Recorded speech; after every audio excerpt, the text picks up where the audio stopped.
Okay, Open Public Meeting Act. It is 6:04 p.m. According to the Open Public Meeting Act, this meeting of June 25th, 2025 was published in the Bergen Record and Herald News on January 8th, 2025, and was sent to our town.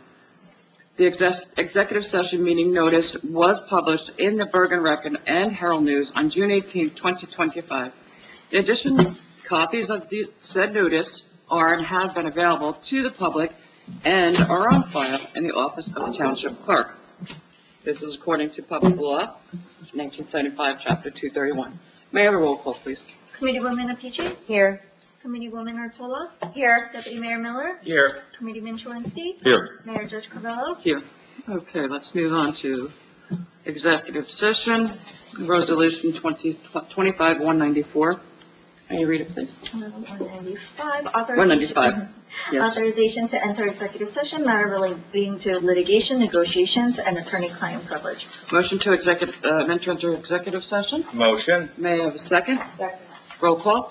Committeewoman Apici? Yes. Committeewoman Artola? Yes. Deputy Mayor Miller? Yes. Committeeman Cholinsky? Yes. And Mayor Judge Carvello? Yes. Motion carries. Thank you. We're going to go into close. We should be out somewhere close to 7 p.m. Thank you. Tomorrow's my last day. Okay, a call to order. Welcome, everyone. May I have a motion to come out of the executive session? I'll make the motion. May I have a second? I'll second. And roll call. Committeewoman Apici? Yes. Committeewoman Artola? Yes. Deputy Mayor Miller? Yes. Committeeman Cholinsky? Yes. Mayor Judge Carvello? Yes. Everyone is here. And- Great. And may I have a motion to reopen to the public? I'll make the motion. Oh. Okay, great. Roll call. Committeewoman Apici? Yes. Committeewoman Artola? Yes. Deputy Mayor Miller? Yes. Committeeman Cholinsky? Yes. Mayor Judge Carvello? Yes. May we stand for the Pledge of Allegiance and a moment of silence, please. I pledge allegiance to the flag of the United States of America and to the republic for which it stands, one nation, under God, indivisible, with liberty and justice for all.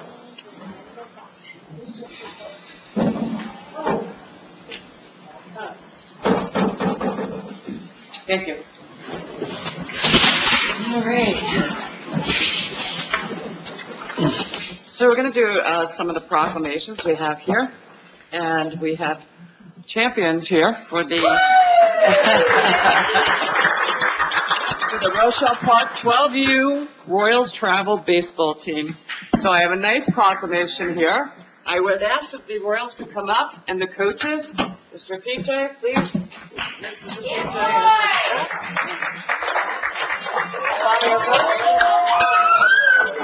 The whole committee wants to.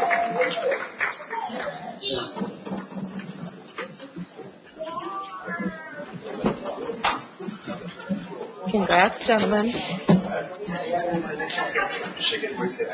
Hey!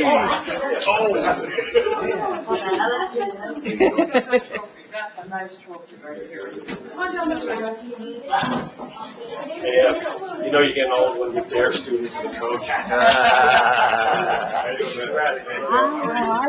You got good?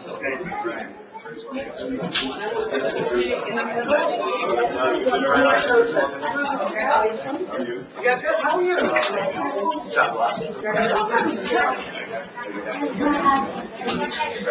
Okay. Gentlemen, this is a proclamation. Whereas the Rochelle Park 12U Royal Travel Baseball Team has demonstrated exceptional skills, dedication, and sportsmanship throughout the 2025 season. And whereas after months of hard work, teamwork, Rochelle Park 12U Royals have won the 2025 North Jersey Suburban Baseball League 12U Championship. This is wonderful news, great news. Achieved an outstanding victory that reflects their talent and commitment to excellence in youth and sports.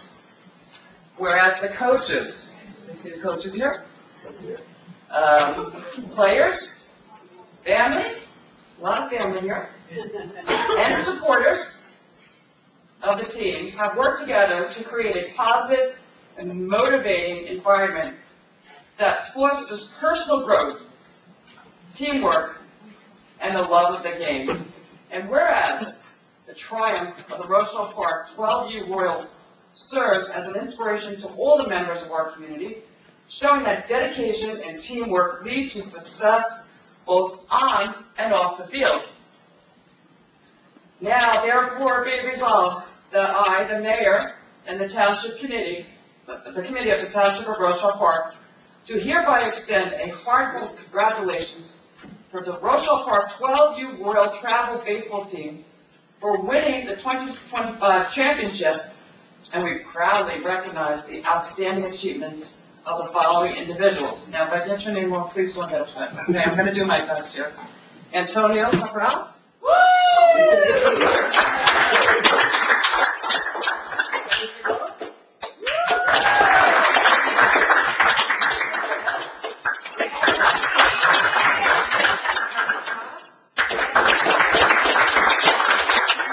Players. Okay, I'm not going to read these players. I want you to tell me your name. Go ahead, you start. David Hay.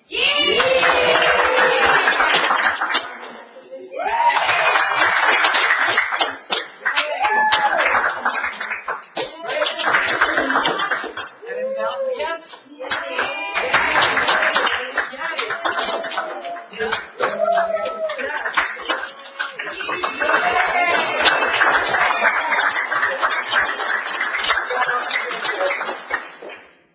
Be it therefore resolved that Rochelle Park 12U Royals' hard work and sportsmanship have made Rochelle Park proud. Yes. And their victory will be remembered as a shining example of dedication, teamwork, and excellence dated this 25th day of June in the year of 2025.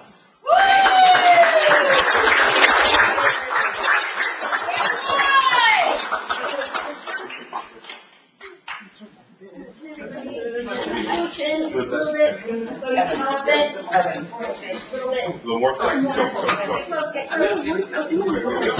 There you go. Okay, good idea. Here we go.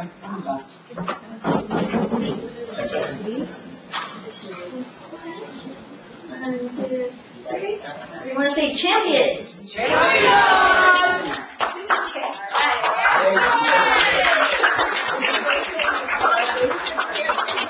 Thank you so much. Thank you. It was Rochelle Park, once again, proud. Wonderful job. Wonderful job. I got everybody. Congratulations.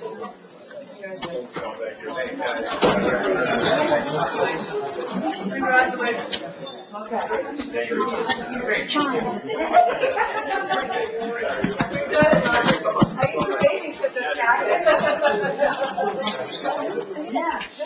Great. I just want to say something really quick. I just want to recognize the player. It's very hard to do this. Damian Ramirez hit a home run last night. This is Damian's second one in 2 years. The last time that happened was about 10 years ago. So, congratulations, Damian.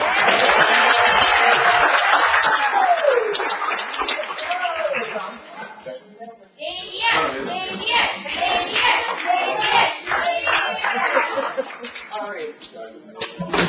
Great spot. Yes.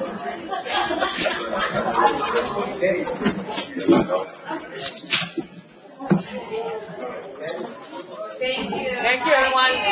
Thank you, Good night, everyone. Thank you. Congratulations. We'll probably call it next week or tomorrow.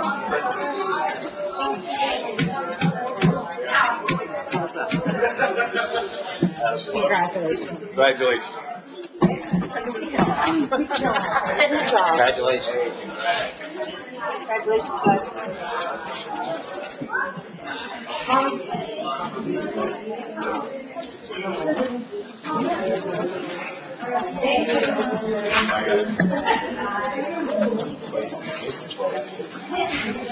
Yeah, they're all they could turn 13. So we're just going to give a minute till everybody. It's usually hard to people, but There we go. Have a great night. Take care. That is the truth. That's kind of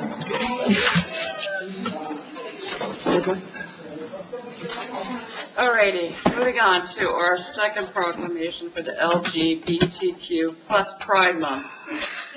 So, whereas the Township of Rochelle Park recognizes the importance of the celebrating diversity and proclaiming inclusion of all individuals regardless of sexual orientation, gender identity, or gender expression, and whereas June is recognized nationally as LGBTQ plus Pride Month, a time to honor the history, culture, and contributions of the lesbian, gay, bisexual, transgender, queer, and other individuals who identify as part of the LGBTQ plus community. And whereas LGBTQ plus Pride Month commemorates the Stonewall riots of June 1969, which is a pivotal moment in the fight for the LGBTQ plus rights and equality in the United States. And whereas the Township of Rochelle Park is committed to respect and the equal rights for all and supports the LGBT community plus for fostering an inclusive environment for all the residents, visitors, and the employees. And whereas the Township of Rochelle Park encourages everyone to take part in local and national events to promote the understanding and acceptance of the LGBTQ plus community and to actively support efforts to the end discrimination, stigma, and inequality.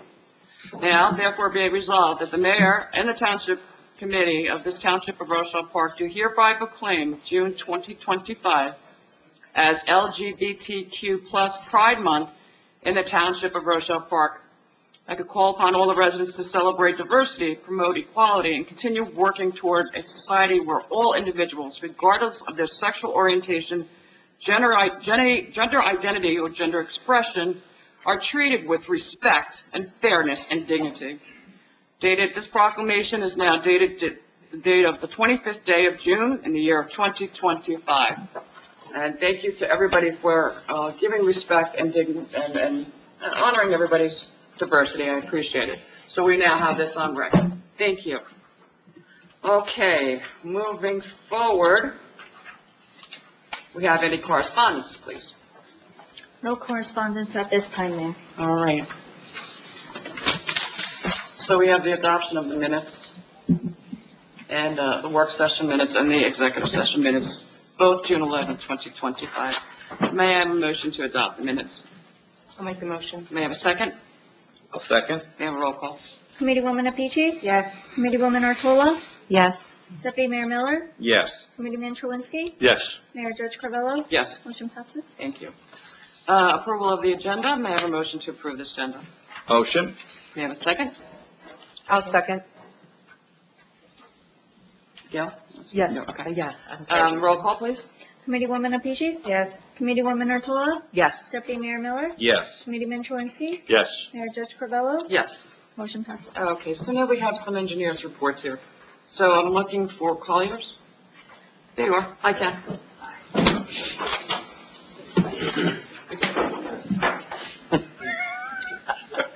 Right to play. What happened?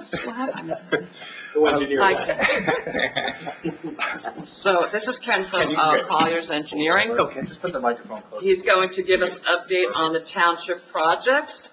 I know this was asked at the last meeting, and we need a couple other projects that you're going to give an update on besides the pump station. Sure. Welcome, Ken. So, hi, everybody. The first project we've been working on is the roof replacement job. So One that, second, can you hear back there? Can you hear him? Okay, I'm Yes, sorry. good. Go ahead. So for the roof replacement job, that went out to bid in the beginning of June. We had our contractor non-mandatory walkthrough of the roof today.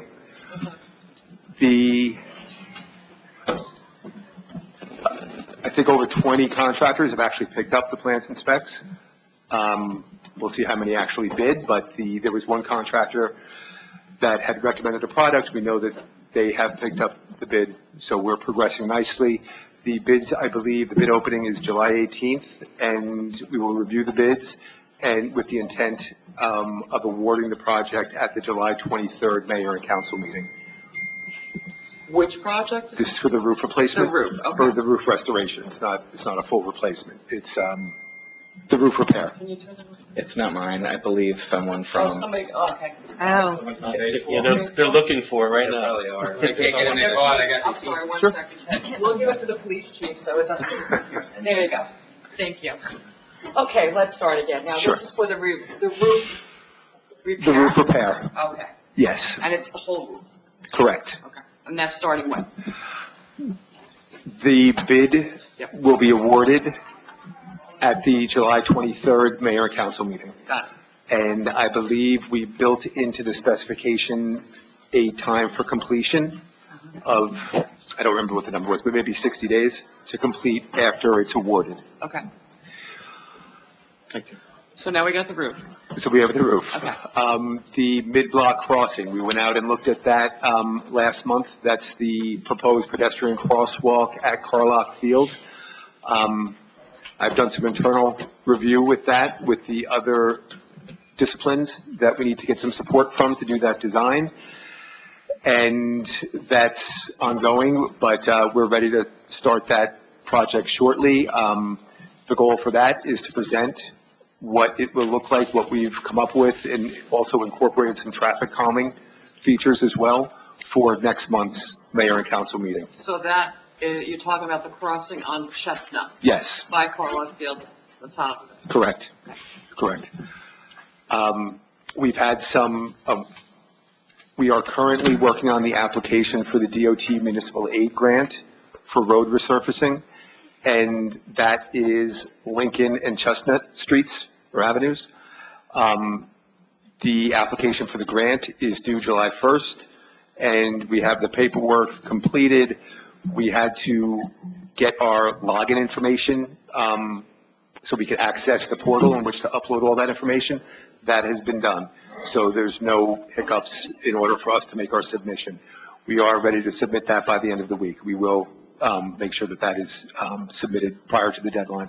And we don't know at this time yet what the amount of the grant would be, We do not know. if we even get the grant. I think it's Pretty a well. high rate of return High rate of return. on receiving those Wonderful. grants. It's pretty standard, yes. So then that will be for design plans and specs to go out to bid for that work. And we will work with the other administrators and DPW officials in the town to include any other improvements that may be deemed appropriate at this point. We have the previous open space grant for Carlock Field. That was, the application was made for that about 2 months ago. Historically, those are awarded in August. So we'll keep an eye on August to see how much money we've received from that grant. But the scope of that work was to replace some of the matting that's in disrepair. There's some sinkholes, so it's not a complete replacement of the matting. It's just in specific locations where it needs repair. So it's the matting. We're going to investigate adding some ADA features within the playground. There was also some fencing to around the perimeter of the property to kind of create a more uniform look. And we had talked about some cameras as well.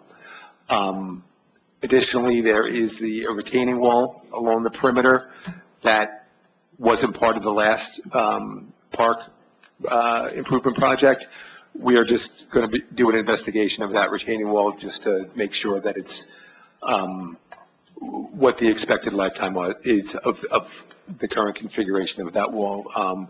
We don't think it's in need of repair at this point, but down the road it might be. That's a separate part, because there was a part that I understand was fixed Yes. and repaired, so you're talking about Correct. another part of it. Yes. So what was fixed and repaired is in good shape. There's no need to even look at that. That's functioning quite well. This is for the existing wall before that restoration. It's the cinder block wall that it's on the first base side of the big baseball field.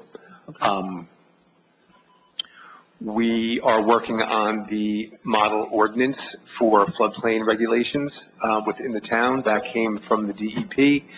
All the towns all the municipalities in the state have to adopt that, and there is some latitude in some of the areas for the municipalities to determine their own thresholds, what they think is appropriate. So we are working on that. Just since we're here, there's a clause about substantial damages and substantial improvements and how that relates to floodplain issues. We're working on those thresholds, and there is a cumulative provision for that. When you're looking at the damages and the potential improvements for homeowners that's in the floodplain, you're allowed to go up to 50% of the value of the structure to do the improvement without floodproofing the entire structure.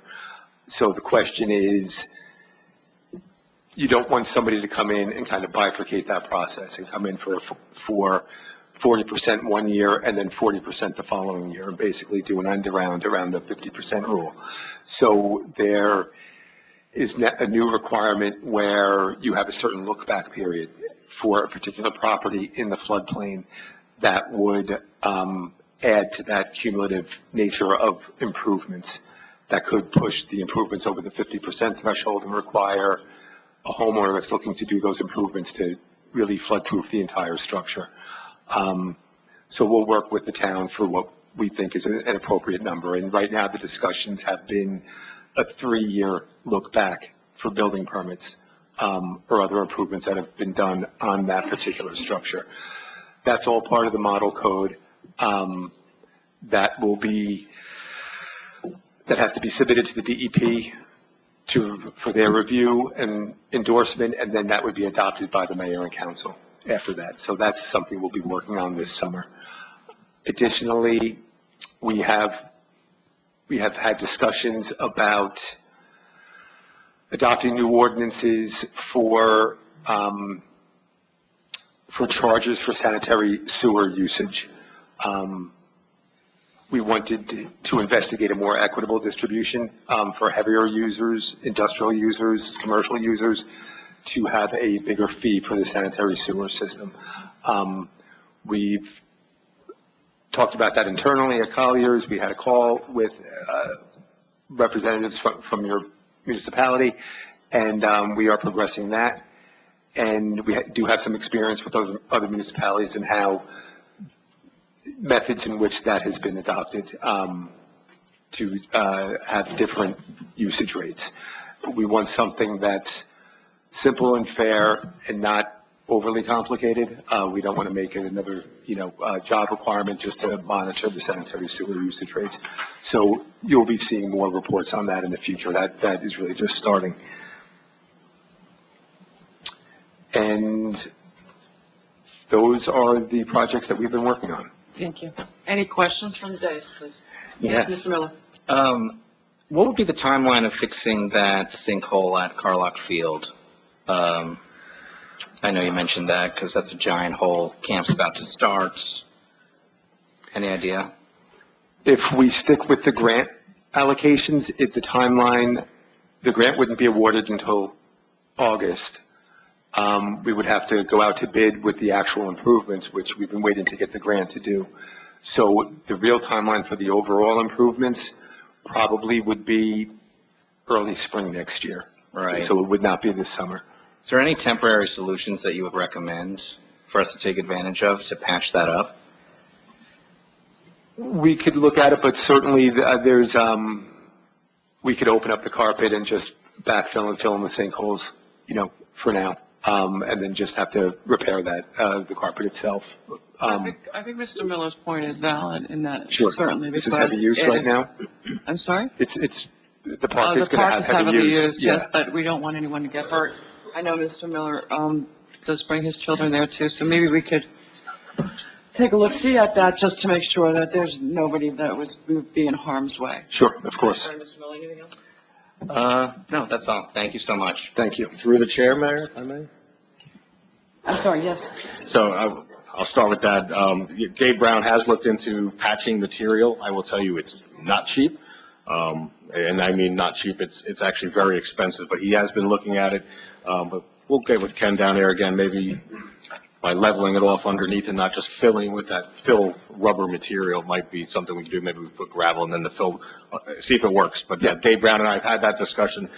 for months now, and I've asked him to look into it, and he has. But it's not easy and it's not cheap. Right.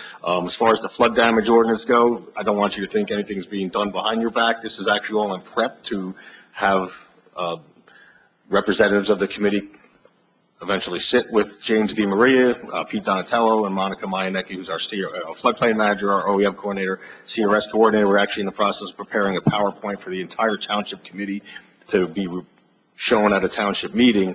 And it is required by the DEP, this ordinance, and it does change a lot for residents. And I think the professional consensus was we do want to look back only 3 years, and we'll explain what all that means.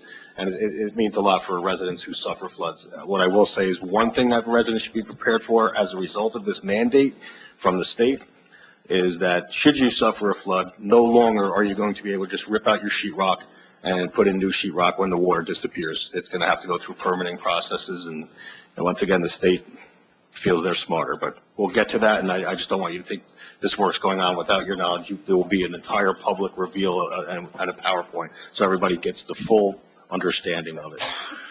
Talk about the MA grant. That's Lincoln Drive and Chestnut Avenue. If you recall, a couple of years ago, we had put in for a DOT a separate grant that was denied. Then we put in for a CDBG grant that was awarded. However, Lincoln and Chestnut then no longer fell under the mapping for CDBG, so we had to move that money down to the area of town that it did. So we're hopeful that road now is, in need of repair. And what Ken talks about is, talk about doing some speed mitigation. What I've tasked Ken and Colliers to do with this first road project under their watch, while we haven't adopted it yet, I did forward Ken the green and complete streets type of improvements we want to make it, as well as you talked about that on Chestnut Street for the crosswalk, Mayor. I talked about putting some of maybe those painted chicanes, I believe they're called, again, some speed mitigating devices that we can kind of copy from the complete streets while not having our own policy. And we've tried to institute some of those things. That's all I have. Thanks, Ken. Thank you. Okay. Yes, Mr. Yeah. Speaking of completing and green streets, we did have a presentation on that the last meeting. Is that something that you support and endorse for us to adopt an ordinance for? In general, sure. Yeah, those items are definitely helpful. It has been my experience that a lot of the techniques or recommendations often are difficult to install retroactively in existing developed areas, but while each, for green infrastructure, they have a cumulative effect, so it can only be a benefit, without a doubt, when they're appropriate. So would you say that for new road projects, it could be effective, but maybe for obviously older road projects that are already done, it would be more challenging? But you're saying for newer ones, correct, it would be effective? Yes. Well, I think that the new, and council, maybe you can jump into this, but the other road projects, and Dean also, I believe a lot of those road projects have the trees being built into the cost of the road projects. Am I correct on that? That's correct, Mayor. Okay. Streetscapes. The Correct. streetscapes. So I don't know if this would be more helpful with it because it's already being kind of built in for the cost of it. Would be, to go forward with an ordinance for this, because we had a wonderful presentation on it, and it was really, something we needed to talk about. You're talking about, Chris, when he came here last time, right? So, So, Mayor, I think it's strongly recommended, and with the master plan being due, not that you have to replace, but being up for replacement in 2026, to put that through in your master plan, and then you would adopt an ordinance and resolution, going by what it is your plan and policy is going to be. And you can limit it in the beginning and kind of go from there. That is what Chris was saying. Because they add some of the things, rather than storm drains have trees that have seepage pits underneath, and it like you said, it gets difficult to do retroactively. But again, Chestnut and Lincoln is wide open, and then this is why I asked Ken and his team to look into some of those types of improvements, even without our policy in place. Yeah. okay. It all does come with a cost. Yes. Oh, yeah, I understand. Anyone else? Okay, thank you very much, Ken. Thank you. Appreciate, I don't know if you're leaving yet because there might be another question, but I think I have, the next one up is Boswell? Yes, Boswell we have Frank Engineering. Rossi from Boswell. Frank Rossi's here. You can stay 1 second, Kenny, I appreciate it. A few seconds.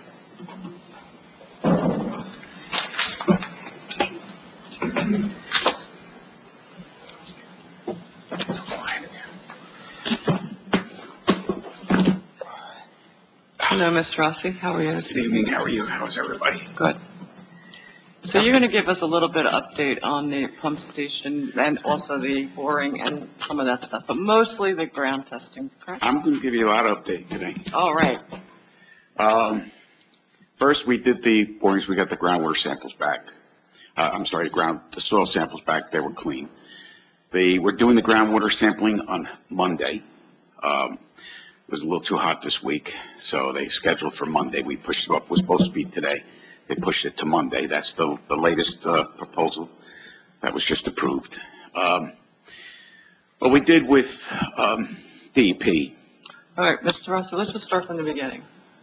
Is this what you're starting, the beginning of the project of the pump station being built into structure? this is the beginnings of dealing with the contamination on the site in the letters that Dean had received that you weren't in compliance with the state requirements and the CEA comment that was part of the DEP. So we need to do this in compliance we are at the beginning of getting this pump station, am I correct? We are in the beginning of getting everything approved, and now we're moving into the construction portion, the dewatering phase of it, so that now. So it has started. Yes. Thank you, Mr. Rossi. Yes. What we did was this. Remember last time here I said to you, DEP wasn't going to accept information because they want information what to do with the CEA. Right. And they put that in the last email correspondence. So on another project I had, they actually held the project up for that for a long time. So what I did was I told you at the last meeting I was going to be proactive and send the response in anyway, with the understanding that we have a whole dewatering plan going on for construction. The dewatering plan, the BGR permit, the water allocation permit, and the TWA permit, that's all in conjunction with the construction portion of the project. Okay. So we put the proposal together, I sent it over to Dean, we had geotechnical people come in there, they took a look at things, they said we have to go borings down to 60 feet, okay, to see if they get material that was good. They're going to do a hydraulic conductance for the water so we can design the dewatering system. In the meantime, DEP, as of today, I see you figured out the portal, and we got them their $1,000 to DEP so that they were able to start the 15-day clock For the permits. for the permits. So we are in the process of getting the permits. We're in the process of the administrative review for the permits. Wonderful. Good news. Good news. So while that is going on, okay, because that's part of the 90-day process, once you go through the 15-day process, we're going to start working on the dewatering and all the other stuff that goes along with that, including the groundwater sampling. So this way, once we get the groundwater sampling, we'll be able to determine if what under the BGR permit, that's for the remediation, what we would need to treat the groundwater to discharge to the Saddle River. Okay, this all has to do with the surface discharge to the Saddle River. So if you wanted to and you tried to get an industrial discharge permit from BCUA, you're going to pay by the gallon. And we're talking about millions of gallons. So, and they charge quite a bit of money. It gets very healthy.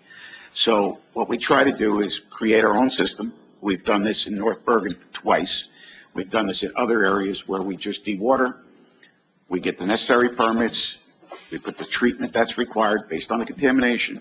We discharge to a surface water. So as things are going on, the contractor is able to move quicker because he has everything in place. So once the contract is awarded, he can't say, well, now I have to put a whole dewatering plan together. The dewatering plan is done. If something were to come up during the design of that dewatering plan, that could change the whole plan. Now you're looking at change orders. So to avoid that, we give them the plan. We say, here you go. Here's your dewatering plan. Here's where the contamination is. Here's a treatment system. Here's all your permits. Start building. Got it. So that's kind of where we're at. Great. Any questions from the dais? Okay. Okay. Dean? No, Mayor, Frank and I had this a little more lengthy conversation, but all that was explained, and we discussed this was the best way, I believe, for the township to proceed in moving things along more rapidly and under our control, rather than upon a contractor. So then, we're moving forward, and everything seems to be going okay. I know there's a little time process, but we have started this project. As I told you the last time, I'm going I to keep appreciate pushing it. until we get this thing built this year for you. I appreciate it. Okay, while the two engineers are here, I'm not sure, does anybody want to open it to public for any kind of questions, or is that okay? Sure. I'll make the motion. May I have a second? Second. May I have a roll call? Committeewoman Apici? Yes. Committeewoman Otola? Yeah. Deputy Mayor Miller? Yes. Committeeman Truinsky? Yes. Mayor Judge Carvello? Yes. Does anybody have any quick questions? Oh, I'm sorry, the microphone's here. For Mr. Rossi from the Boswell Engineering, or Mr. Colliers? I know Ken is right there too.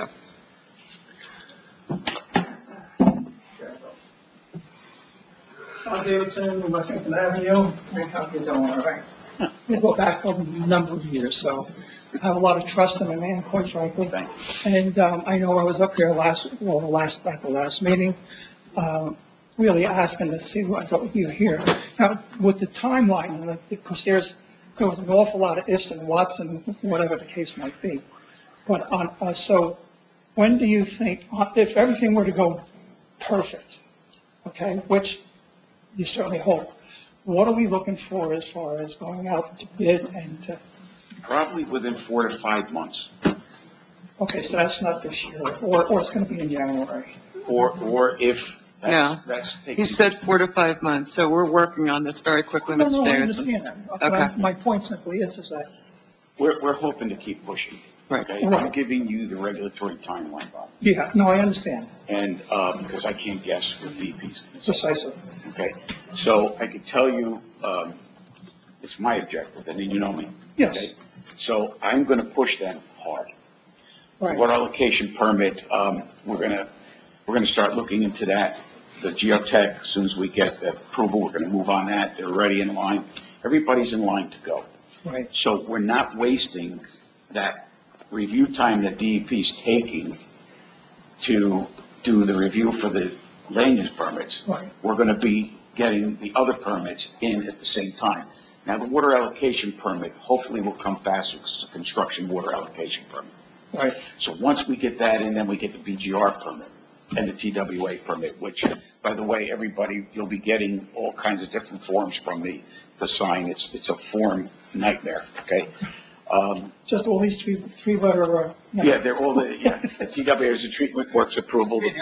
Treatment works approval Yeah. is TWA. Okay. BGR is for groundwater remediation. You know, I'll be That's for- asking you this stuff, right? That's for treating to go to the water. Everything is the treatment that goes to the Saddle River. So that's what this is for. The treatment works is to allow for us to treat for the remediation of the groundwater that we're sending out to Saddle River. And the water allocation is because when you have a construction project, you're going to be more than 100,000 gallons of water, pumping water in a month. So therefore, the water allocation permit kicks in.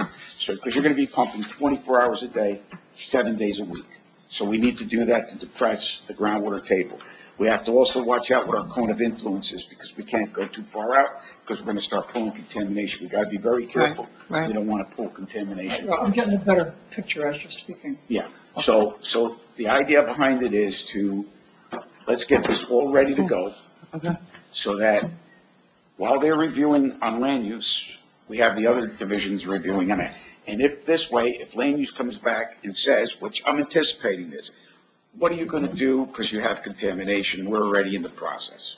Go talk to your folks down on the second floor or the third floor, whatever the case may be. We already got the applications in. So this way, that gives them a little sense of urgency. Then if you decide to make a phone call to the appropriate people in our government, they can't say, well, they never applied for, because now you have all the other 3 items that they could possibly ask for. So now maybe that'll also force them to get moving, to force them to get moving. So that's kind of where I'm going with this, as I told you at the last meeting. Right. I'm just trying to push this I appreciate it. so that it all comes together as Right. quickly as possible. So what you're doing now is, so when you're doing whatever work you have to do there to do that dewatering situation, Yes, you're gonna be discharging into the river, into but the river, but whatever it is has to be clean. has to be cleaned. So that's what, okay. And, I told you I'm getting the picture. right, and in that process, Bob, just to let you know, Yeah. it's not, you just accept it and that's it. Exactly. Every month, we call it, they do DMRs, their monthly reporting forms. While the contractor is discharging, we have to go out, we pull a sample from that discharge. The sample then goes to a laboratory, gets tested. Those results get put on a piece of paper and filed with the state every month. If we exceed anything, they shut us down. Okay? So the idea of it is, we have to determine what the chemical constituents are so that our treatment system is adequate to handle what the contaminants are.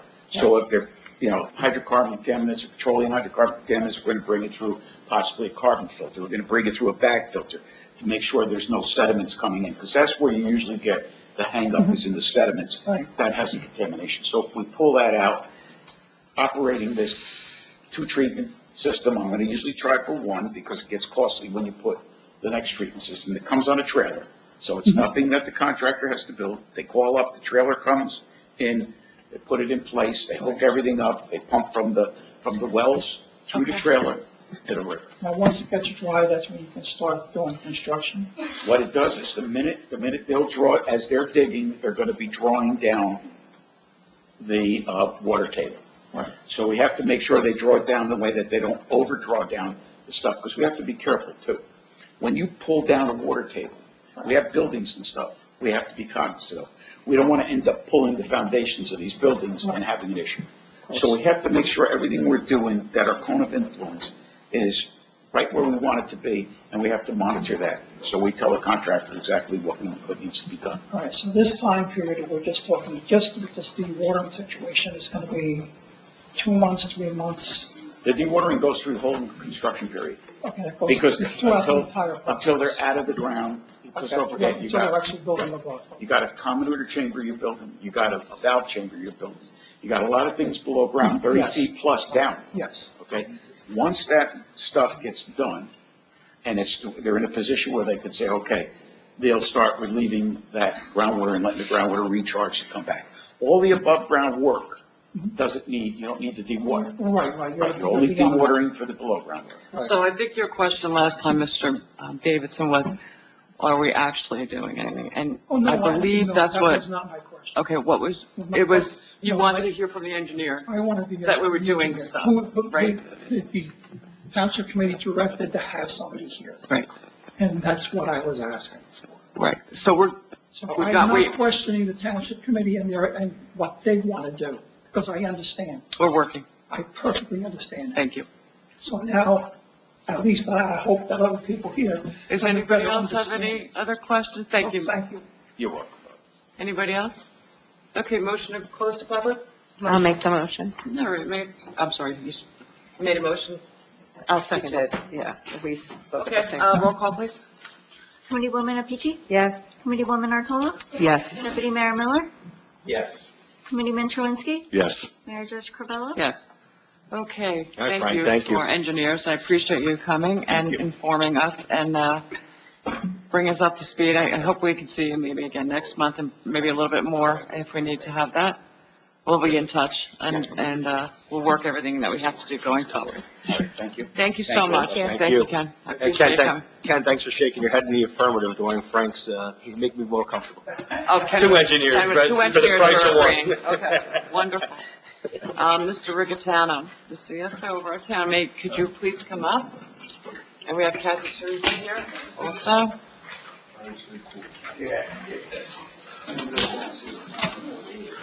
So I know that, there was a couple of questions, by several of the committee people in regards to, the capital, bond. Is this mine? Is this mine or? Thank you. So I asked Mr. Rigatano to come and give us a little bit of, information, any questions anybody has, because I think as responsible government, we need to know moving forward, all the questions need to be answered. Morning, So- Fair. Good Wonderful. evening. So, with my staff, Kathy and Dave, we put a little spreadsheet together. We worked today with our administrator for this evening. The data has always been here. What we did was put it in a different form so you as the Township Committee can read along with me. So I went back 4 years on bonds that we've authorized for the Township. So the first column is the actual ordinance number, followed by the improvement, followed by, and then I tried to give you some more details, like where it has various improvements. What were those improvements? I tried to save time and put some of the more highlighted areas in column 3, if you will. We then have the amount authorized. Then we have the debt. The down payment, which you know is 5%. We went through that in the budget this year, so we have plenty of down payment money, which we knew in December that we were going to be doing this very large financial project, the pump sewer system.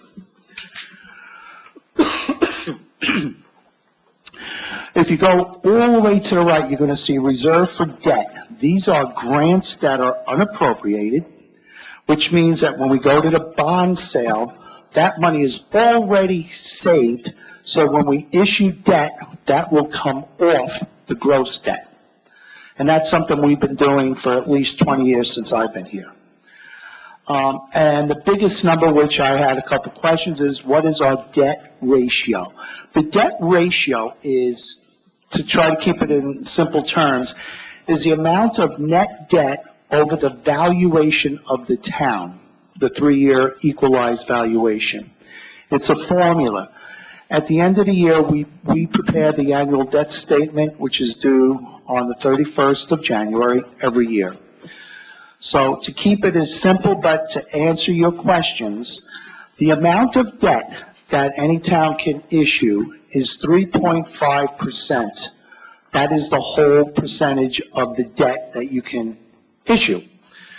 Right now, if you did tonight's bond, which was, among friends, $800,000, you have the actual detail, we would be at 1.602. Historically, we've always had a low ratio, around 1%, 1.05. You could see we're at 1.6 with everything in. 20% of the debt you've issued in the last 10 years is just one project. That's the $4.5 million, and that's all debt. What we're all hoping is we get $2 million off that number when FEMA hopefully will restore the grant that we were awarded. And if not, if I may, Mayor, towards that point, and Roy and I have talked about this, Boswell actually started an iBank application process years ago. Well, Mr. Davidson was the administrator for the pump station, not knowing if FEMA would ever come through. That application still exists. We've actually reopened that application, and if that should happen, we can actually move this 4.9 out of this area of debt. It would still be debt the town owes, but under a different program, so our ratio would be reduced back to those normal numbers, those regular numbers. So these are all facts I'm giving you. The other fact is you have a phenomenal bond rating, and that is because you've kept the bonds low for so many decades. Your bond rating, which is issued by Moody's, is little a 2. The highest you can get is AAA, and that's usually just the counties, and I think there's 3 towns in Bergen that have AAA. That's it. We have a great rating, and that's why our interest rates are also historically very low when we issue debt. No one wants to issue debt. We're all conservative here when it comes to debt, but these are things we have to do. So the amount of debt that we will have outstanding is approximately $20 million. We're paying down $1 million a year off of that. And we've always had up till this year, because again, the $4 million, and you usually average also around $1 million a year in bonds that you authorized, but your debt has always been much lower. Your debt is only between $600,000 and $700,000. We are very successful here with open space, CDBG, and DOT grants. That all comes into play when we do a general serial bond, which we will do next year. Now, what a serial bond does is, we only have 2 outstanding. And one of those gets paid off next year, which is perfect timing, because when a bond comes off, we'll issue a new one. So we keep everything stable when we do our budget for debt service. We usually do these around 5 years. We always go out 5 years to see where we're going to be with the debt. We just did that again last month. So as far as the Township Committee is concerned, you are ultra conservative. You're doing what you have to do. I'm your CFO, but I can tell you, you need 4 votes out of 5. And for the last 20 years, you've had basically 5 out of 5 votes. You may have 1 or 2 bond ordinances that maybe someone didn't agree with. But all this debt has always been bipartisan. This project, obviously, you have to do. And I think you're in very good shape. Your ratio is 1.6 if you do today's bonds. If you don't, it'll be a little bit low. It'll be, I don't have it. I know you always quote me with the number. I can get that for you. If I may also, Mayor? Roy knows of this. Last year, we did a various public improvement bond for over $2 million. $800,000 of that was for the roof project. As we know, it's out to bid. We suspect, because we're changing the technology and type of roof replacement, to probably not need at least half of what's been budgeted, right? That's our hope. I can give you another example. We bonded for Howard Avenue based on Negley Engineering's estimate for $530,000.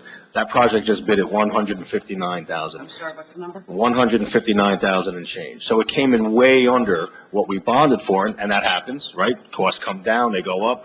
We were lucky enough, we had 12 bidders on that project, so that's more debt that we won't have to even issue. We would never have to fund those bonds. So a lot of that money that we've already bonded is we're not going to need. So what's going to happen in November? We will do a reassessment of what bonds we can cancel, and we want to do that by December 31st. 2 things happen. We lower the ratio, which the state wants to see, and we lower the debt anyway when we do our bond sale next year. So there's a lot of moving parts, but I can tell you we're on top of every bond ordinance out there. Questions? I hope I am. Mr. Miller? Thank you guys so much for being here. Questions that I have are about, so I know that we've bonded in 23 and 24 for sidewalks and tree removal. Do you have the numbers as to how much is left in that account? Yes. Because, just so the public knows, we did, in 23, we did $125,000 for sidewalks and tree removal. 24 was $150,000. The request for 25 is $50,000, So the initial request was from the DPW for another $125,000, but I reduced that number based on what we have left. Okay. We actually have the balance. So 24, we still have the whole 150,000 left. We didn't spend it yet. So why do you want to bond more then?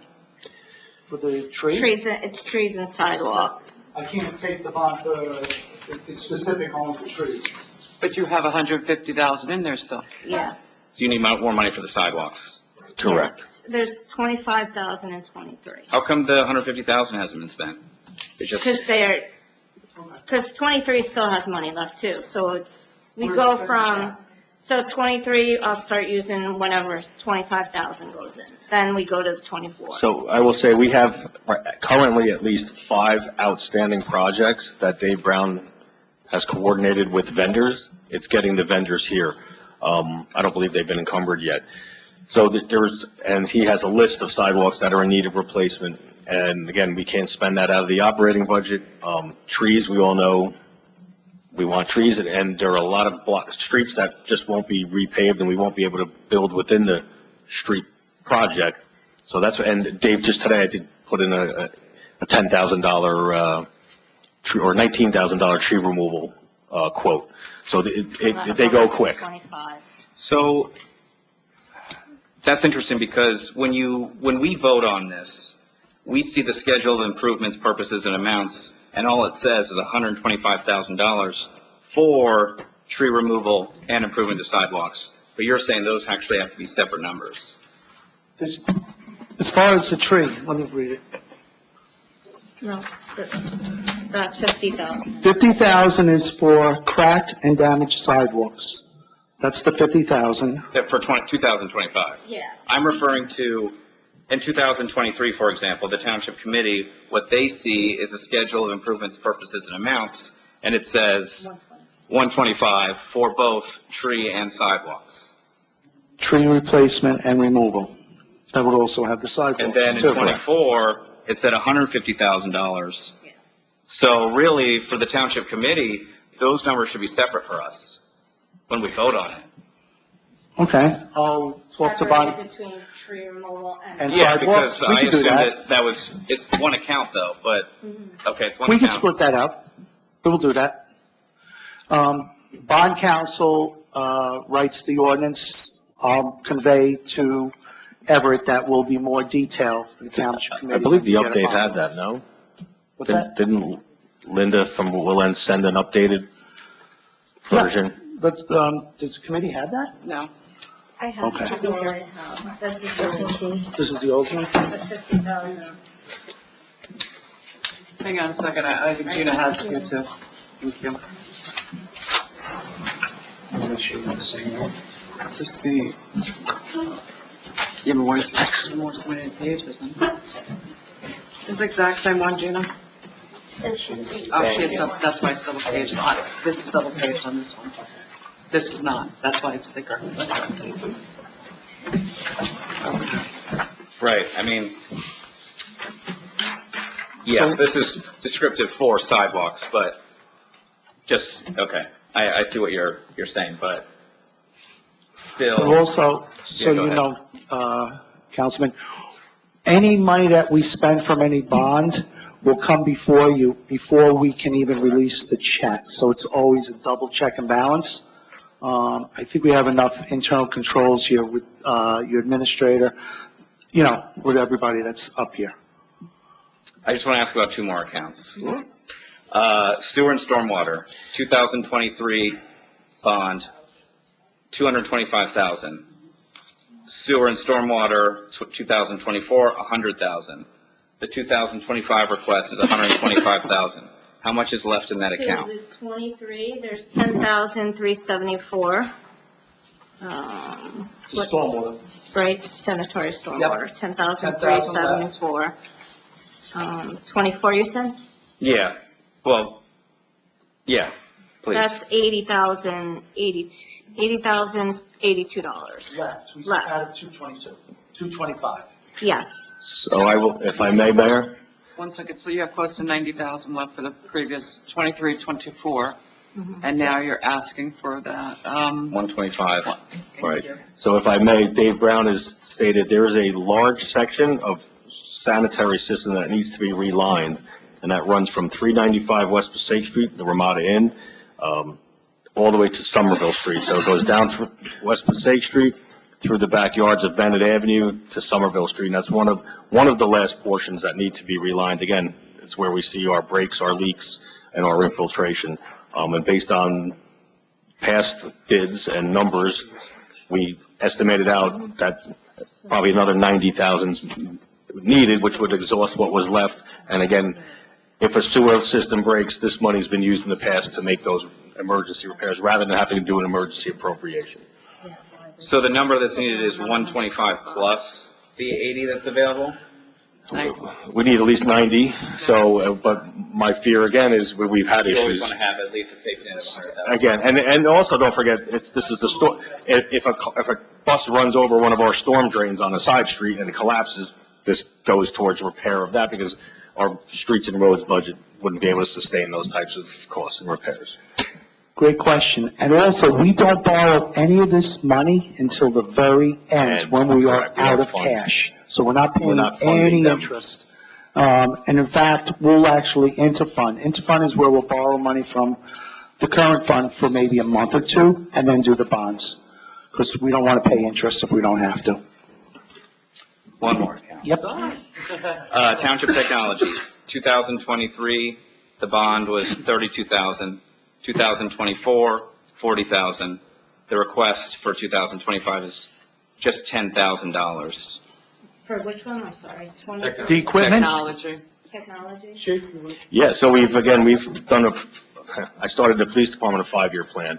Since I came over administrator, I've started a 5-year plan on replacement of, desktop computers, laptops.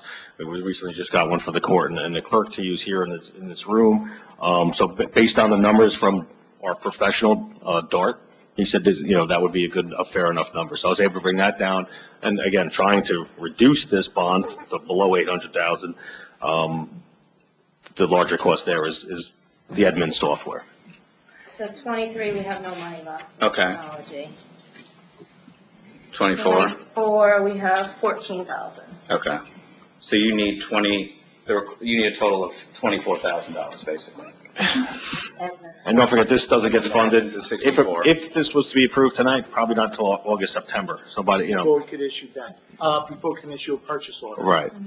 So, this would run through next year, Yeah. is how I have to look at it. so with the admins, from what I remember you saying, Like a 16-month wait. it's a long wait. And So I can't even if we, even get on the waiting list until until I we, have funding in place. okay, that's So what not it is, until okay. this is, if it goes through and gets approved, then I can let them know that they can go ahead with starting. But you wouldn't take the money, with the interest rate on it yet for the admins until. I wouldn't borrow the cash, but we would authorize the bond ordinance. Okay, I'm sorry. We wouldn't issue debt Okay, because we still have some cash. And we would only give a minimal amount of money to Edmonds, until we had it Okay. started. All these numbers are just the authorization. Nothing is spent unless it goes through specifically the administrator first, then it comes to me to make sure we have the money available, and we still don't cut the check until we get your approval. And if I just may add one more thing, Sure. Mr. Miller, because I know you're probably looking at that parks and playground improvements. The reason I put $70,000, and this is solely on me as your administrator, is I received a local recreation improvement grant of $67,000. I don't have $67,000 in our regular budget to spend on the project, but that's going to be reimbursed. So again, we're issuing the debt for so long as what time we can show the state that we've purchased these items, which we're looking at picnic benches, more trash receptacles, fencing and, other upgrades, sidewalk upgrades, et cetera, to Houghton Hall, and that can't be done without this money in place. And again, $67,000 of that 70 is subject to being reimbursed through the LRIG grant.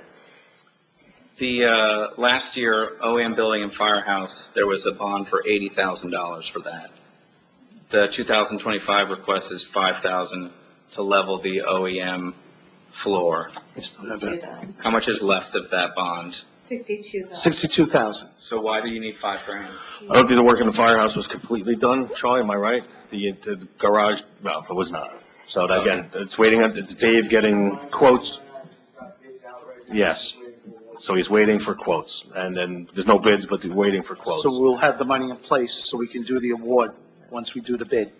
So you don't think that you have $5,000 of that previous bond? Based on what the numbers Dave projects coming in, it was just Dave Brown. Dave Brown? I have to rely upon Dave, who's getting the quotes, and saying that work's coming in anywhere around 60,000, so. Do you see that in the other municipalities that you work in, bonding for such a small amount of money? Yes, all the time. Yeah, again, just like the other towns that I serve, ultra-conservative, your township looks at every PO, same in Elmwood Park, they do the same thing. And we will go as low as $50,000, $25,000 on a bond. The difference is, we'll do one massive bond for $800,000, I'm making the number up, and then we'll break out 20 different items that will add up to that 80. So we're doing the same thing in the other towns. Then you said 50,000? I made up the number. So if we do trees, 10,000, sidewalks, 10,000, Berdan Street paving, 300,000, there'll be one bond for 400,000. But it will be broken out, 300, 50, and 50, or whatever the number is. And we'll make sure it's more detailed from this point on when you get a bond. I mean, I think it's only fair, I'm sorry, Mr. Miller, is there more? Just in regards to that 5,000, in '23, there was an improvement to the municipal building and other public buildings and property. That was $175,000. Where is that? In 2023, Yeah, so that was we did sidewalk replacements around the entire building. We painted the exterior, fixed all the stucco. Actually, knock on wood, it stopped the birds from migrating into the side of the stucco of this building. And there was various other improvements that were done with that money. No, you said that municipal. Yeah, 175. There's 25,000 left out of 175. so couldn't you use some of that money for some of the improvements that need to be made?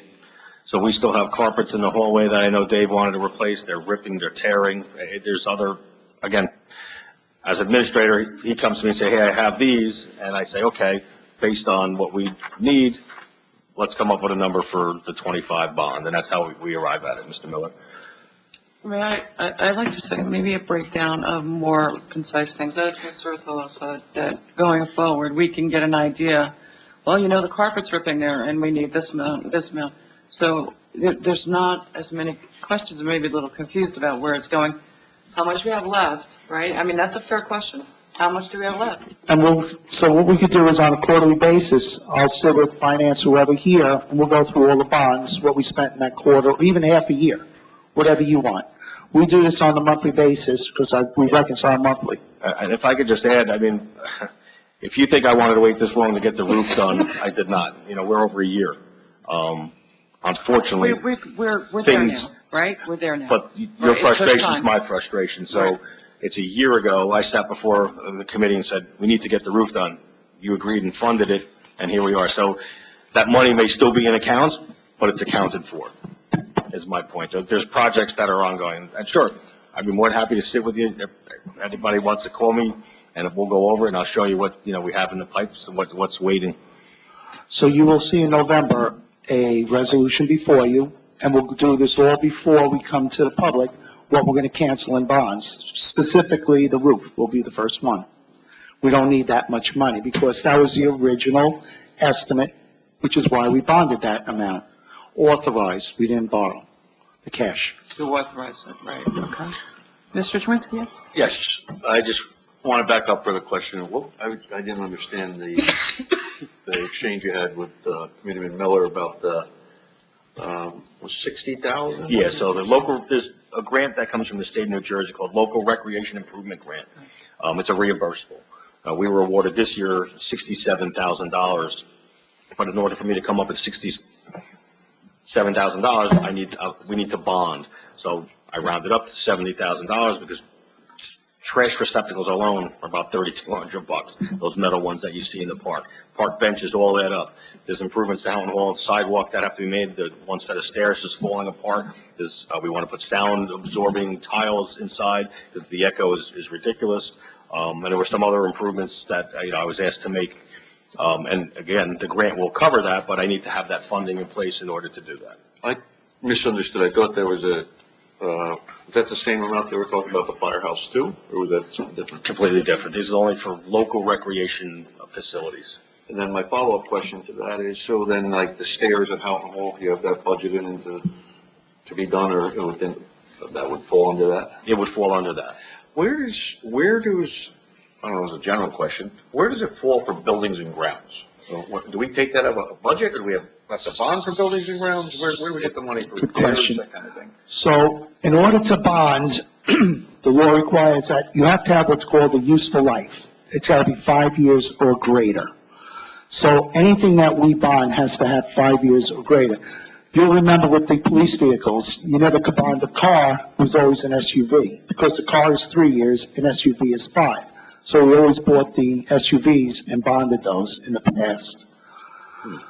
So buildings and grounds would be a repair, we're buying equipment, a major upgrade that bond counsel believes has a useful life or greater. He will write that ordinance for us. Speaking of, Hang on one second. Then, Ms. Chwinsky, go ahead, please. and I got to follow this up with, we had such a nice presentation here for the baseball thing. When I was at Houghton Hall not Houghton Hall, when I was at the Matthews Field last week, I was embarrassed. I was embarrassed by the fact that I looked up and I saw a roof that was done, a gutter that was on, but whoever did the roof ripped off the soffit, they didn't put it back. And the guys are telling me that it's been like that for 2 years, and we got squirrels living in the attic over there. Then I look over to the poor guys that are coaching, trying to work out of the hole itself. And they got plexiglass in the front, and they said that the sash that was broken, they took it upon themselves to get it repaired, but somebody threw it out by accident, so they still have a piece of plexiglass that they can't even open in there. It's baking heat, and these guys are, I'm like, this should be part of building and grounds repairs, shouldn't it? Or is baseball owned by baseball, or was the town own that? No, we own that building. We own the building, right? So we should be doing repairs on it. If I can jump in there for a second, didn't we just get a $230,000 open space, $230,000 open space grant for Matthews Field? Correct, and that project, Mayor, so we received last year, Right, I applied for and received the local recreation improvement grant for Matthews Field. right. Some of those improvements were already done, the installation of ADA compliant, upgrades to the bathroom. I've been on Dave Brown again, improved the roof. Now, if there's other issues that I'm not aware of, and I'm gonna tell you right now, I'm not aware of the plexiglass, but we have money still in that account we can use towards, making, I agree, I've actually told them to get pricing on replacing of the rugs upstairs, making sure the windows work. We've done, but in the past, baseball was an independent league utilizing the town's building. Now it falls under recreation, but either way, it's still our building, it's our ownership, and it's our responsibility. And I'll talk to Dave. I know he couldn't be here today, but I will follow up with him and, try to get these things done. And our buildings and grounds budget in our, So with that, Tom had a great question, and we answered, there's $68,000 left from 24 bond, and we're authorizing tonight, if you pass that bond, $70,000. for the new grant. Yes. For Matthews You still have Field. $64,000 in there. Yes. So they could use that One was for 64,000. Carlock, one was for Matthews Field. Yep. It's broken up for Two each separate. one. Right. So they could use that to fix that new. That's already there. So Was that for Matthews Field? Well, it says rec building and facilities. That was the It's So a it's a 20 general depends. one. I It have to was, look. it was written purposely to give the township that latitude. Latitude, yep. Right. I'm sorry, So, Mr. Twinsky? all I would ask is, One second. Go ahead, Mr. Twinsky.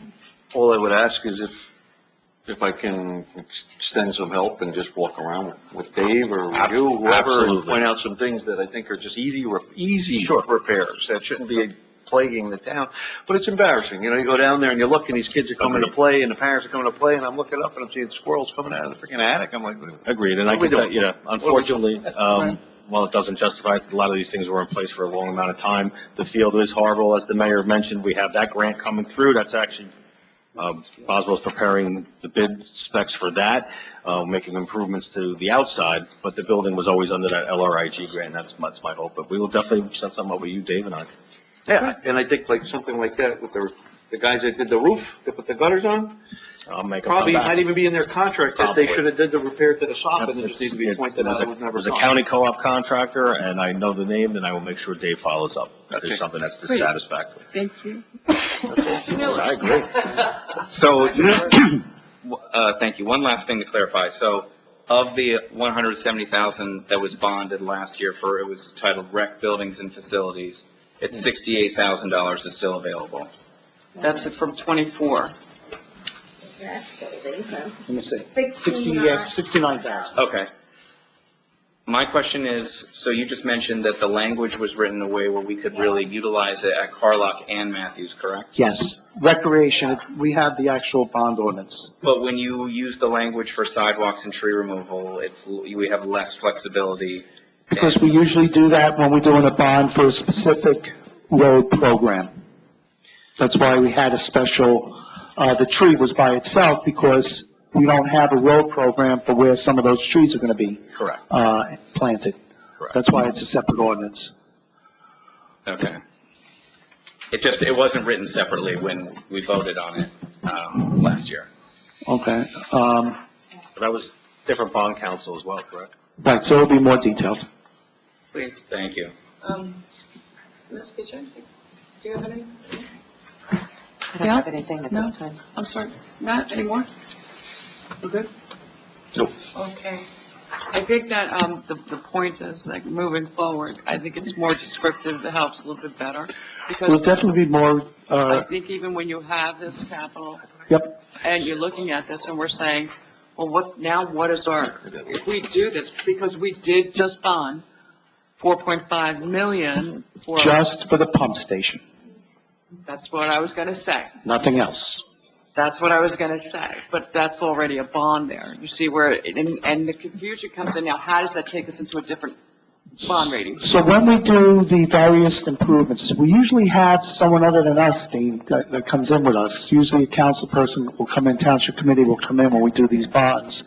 But I'll make sure that, when we do a bond, that's various improvements, I will do a memo to everyone through the administrator detailing exactly what that bond is going to add up to be that you're going to be voting on. And maybe what you already have left in it, so we can understand it a little bit The better. balances we because- can give you, we can actually do a Right, no, I'm printout. just saying this for the first time tonight, right? So. That's a first. That's new. This That's is brand brand new. new. Thank you for this, though. It's brand new, and it's actually a very helpful chart. I'm going to be honest with you. I'm looking even at the Howard Avenue here, and I know that came in, I understand that that's coming in a little bit lower than what was projected, right? You just said that, Chief? Yeah, about So- 300,000, hopefully.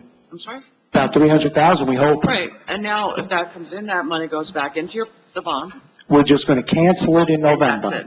Okay, so it lowers that, and does now that lower the The bond debt rate, ratio, right? The it debt will ratio. lower it. Okay, so up and down, up and down. Yes. But I think moving forward, there was questions, and I have to say that I in good conscience, because you need 4 votes, right, for a bond. And Yes. in good conscience, they have great questions. Everybody has great questions here that want to say, wait a minute, can we do it, we can't do it. I'm not quite sure how we feel about voting on this tonight, or you want to wait on that? Do you want me to go through the detail before you this evening? Would that help? Because these are things that have to, I think, Chief, help me out. There's some things that we need to do right away. I thought you just went through the details on it. The new bond for tonight that was pulled. This is what we're talking Yeah, that's what about. Mr. Miller was asking questions. Oh, What we're that asking specific about. bond. This is the one Oh, that was- okay. Right, Okay. because it really wasn't pulled, it was on, and then it was, Yeah. we didn't actually present it at that way, but because there was concerns about it. This is the capital bond we're talking Yes. about, correct? All right, so we're on the same page. Yes, we are now. So, Thank you. you're welcome. So I don't know if a committee wants to, what's the pleasure of the committee with this right now? Do you want to wait? Do you want to do something? What would you like to do? Any ideas? I would be open to having more conversations. I think, Roy, I know you presented that, like, everything's good, everything's fine, we shouldn't be worried, and I appreciate that. But at the same time, we also can't ignore, one of the statements that you made is that typically the township bonds $1 million a year. Right now, we did the nearly $4.6 million bond for the pump station, as well as the $2.1 million bond for Howard Avenue, Burdan, Harvey, Matthews Field. So right now, we're at like $6.6 Yes. million in bonding. Yeah. And I know some of that money's going to obviously fall off. And I know that you had also. no choice, Mr. Miller, with the pump station, right?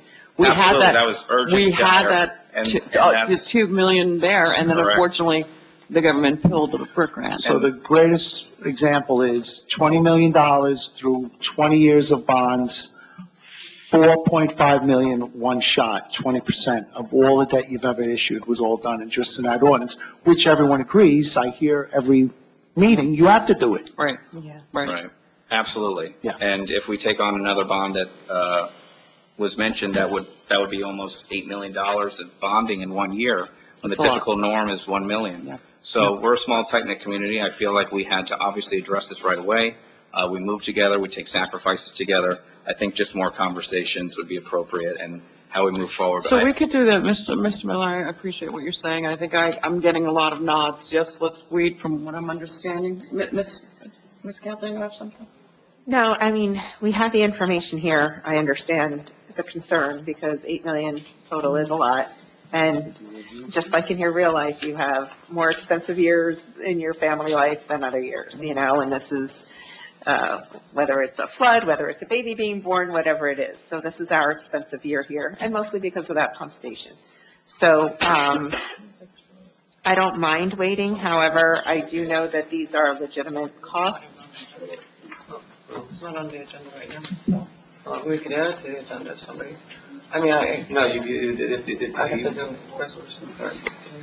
if the bond ordinance wasn't prepared, you can't put it on the agenda. No, the bond ordinance was prepared. We Oh, had It was. Oh, it's just not on the agenda? It's not on the Yeah. agenda because they had questions So, for it. right, so you would need an affirmative motion to place it on the Does agenda.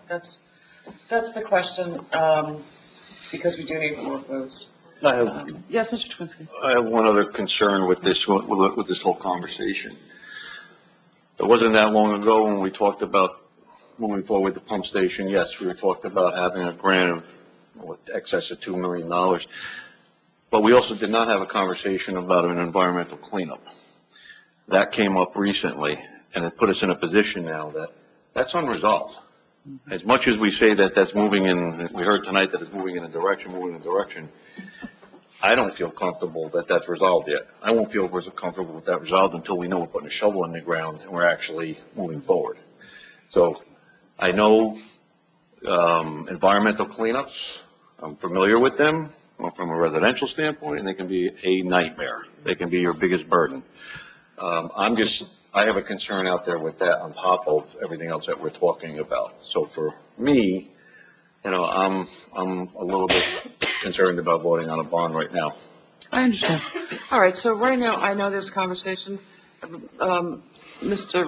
Roy is available for conversations if anybody has any questions or concerns. Right now, it is not on the agenda, and I believe the kind of quasi-consensus I'm getting is there are a bunch more conversations that want to be had. Not that it cannot be placed, a month or 2 months from now. We're just trying to work out a little bit of the kinks. And we did, if you really look at it, you're talking about 6 million already. I mean, that's quite a big number. And Listen, I made it clear, we were at 1%, you're at 1.6 now, within a year's time. So, I mean, I get it. These are questions that, maybe somebody like Mr. Miller may call you up and say, Mr. Roy, what are we going to do with this and that? And until people are comfortable, and this is my opinion, and it's their due diligence to make these decisions for the township, right? Until they're comfortable, I think that we should talk this out before we move forward, and that's, I think, the consensus I'm getting. Correct? Yes? I mean, I know you say it's out there, I understand. Yeah. I appreciate that. All right, so thank you very much for coming tonight. I appreciate that too. All right. Now, we have a couple other things here. Have a great night. Thank you so much for coming. Good night. Let's move forward. All right, so we have the administrator's report, please. I'll make it quick, Mayor. Just an update, Rochelle Avenue south of Lots Lane to Passaic Street. Once again, county called and said, hey, can we do the milling and paving on the 23rd and 24th of June with the paving for today? And I said, absolutely not. School graduation is the 25th. They've advised their contractor, we don't have a firm date just yet of when that may take place. Followed up with about Rochelle Avenue and Railroad Avenue. The county's response is they are addressing local aid comments, and we'll have a resubmittal to them by next week. Their extensive comments require revisions to the plans by Boswell, who are working on it. Revisions to the plans, the county prepare additional traffic counts for an analysis they requested. Once they receive local aid's approval, the project will advance to bid, and that was promised spring of 24 as well as spring of 25. Don't hold your breath on that one. Okay. Howard Avenue between Harvey and Patton Court, we have a bid award on for tonight and expect work to begin hopefully within 30 to 60 days from the signing of the contract. Howard Avenue, Patton to James, all punch list items are being completed by the original contractor, LaForza Construction, and we hope to see milling and paving by mid-July to early August. Summer camp, we have 26 children, I believe, signed up. The letters went out to the parents, as well as the calendar of activities was sent out by our director, Ashley Palladino. And you have a resolution on tonight in front of you to appoint some of the part-time counselors as well as volunteers. Green Communities grant, I found out, was awarded. It's $25,000. I don't know how I'm going to fund that, but we will figure it out going forward. Again, that's a reimbursable grant, so anything we have to be able to spend that money to get it back from the state. We do expect to put it towards our tree inventory and working with our Shade Tree Commission on that, as well as Dave Brown. Carlock Field display misters are being installed and the electrical inspection was done today. I expect those to be installed and working by mid next week before camp starts. And in reference to our summer concert, that's been going on for about 20 years with some years off here and there. Mr. Kowalczyk, former committee person, reached out to me and stated that Park Avenue wants to once again do a 20th anniversary and final summer concert. The tentative dates are August 25th, 26th, and 27th, and they're tentative because they need to confirm the band. I've already reached out to the school. I believe they passed the facility request, usage request at their meeting last night. I've also reached out to the city of Hackensack to secure their showmobile stage. So once a date is selected, I'll follow up, making sure everybody gets all the necessary forms, and we advertise the date. That's all I have, Mayor. Thank you. I'm going to jump over committee for a second. Attorney, do you have any? No report. No report this time. Clerk?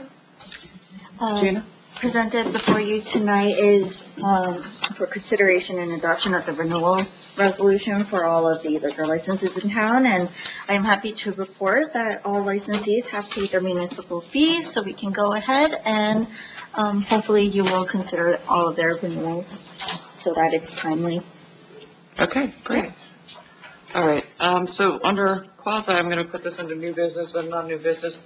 Mrs. Piche is able to come back and be the RIC liaison right now. Work worked out, personal worked out, everything's okay. So, Mr. Miller, now I'm taking you off. I'm sorry about that, but Mrs. Piche is going to be back on there again. And thank you for helping out. And Mr. Miller, I appreciate it. And this is what we call teamwork, right? We're working together. All right, so committee, Jen? Yes. Recreation, as you saw, 12U travel baseball took home the championship trophy on Friday. Thank you to all the volunteer coaches, players, and the community who came out to support the children all season long. The last championship game, I believe they said there was over 100 people there supporting our children. That's phenomenal. Summer ball officially started. Summer camp starts on Monday, and to remember, please, that Carlock Field will be closed during camp hours for the safety and well-being of our campers. The field reopens at, I believe, 4:30, team? Correct? 4:30. 4:30, the field is back open for the public. Once every child's out of the facility, yeah. So about 4:30. Recreation's first movie night of the summer will be this Saturday evening at Carlock Field. The movie is Minecraft. It's free to all Rochelle Park residents.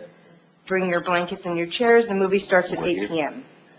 Razorback registration has officially opened. Please look on their social media for the sign-up link.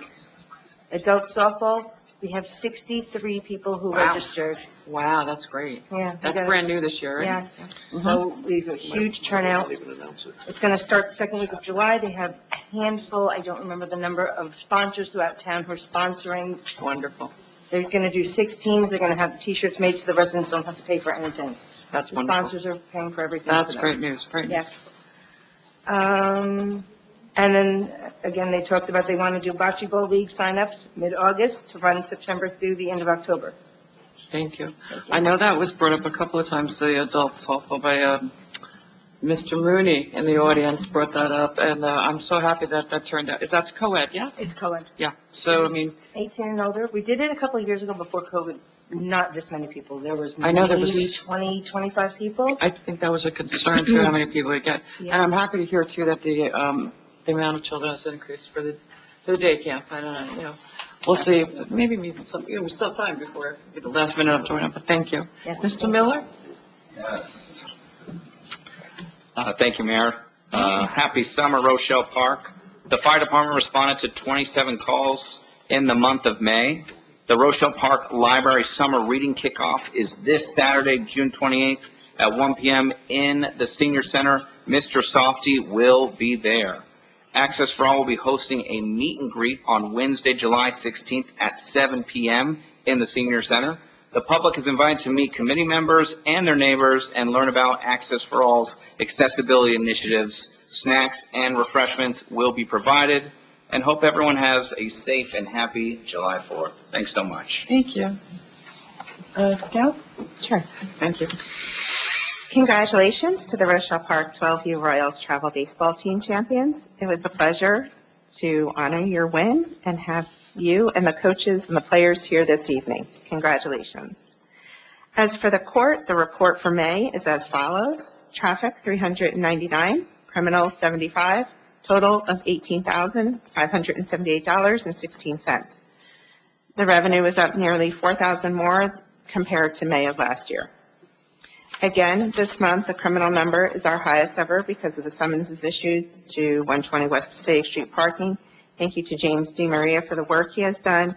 And as always, thank you to our court colleagues and to our police for the hard work this month. I attended the public information session for flooding. Thanks to Pete Donatello and Lieutenant Ken Stapleton for the presentation. Monica, our floodplain manager, and James from our building department provided important information, some of which has changed since last year.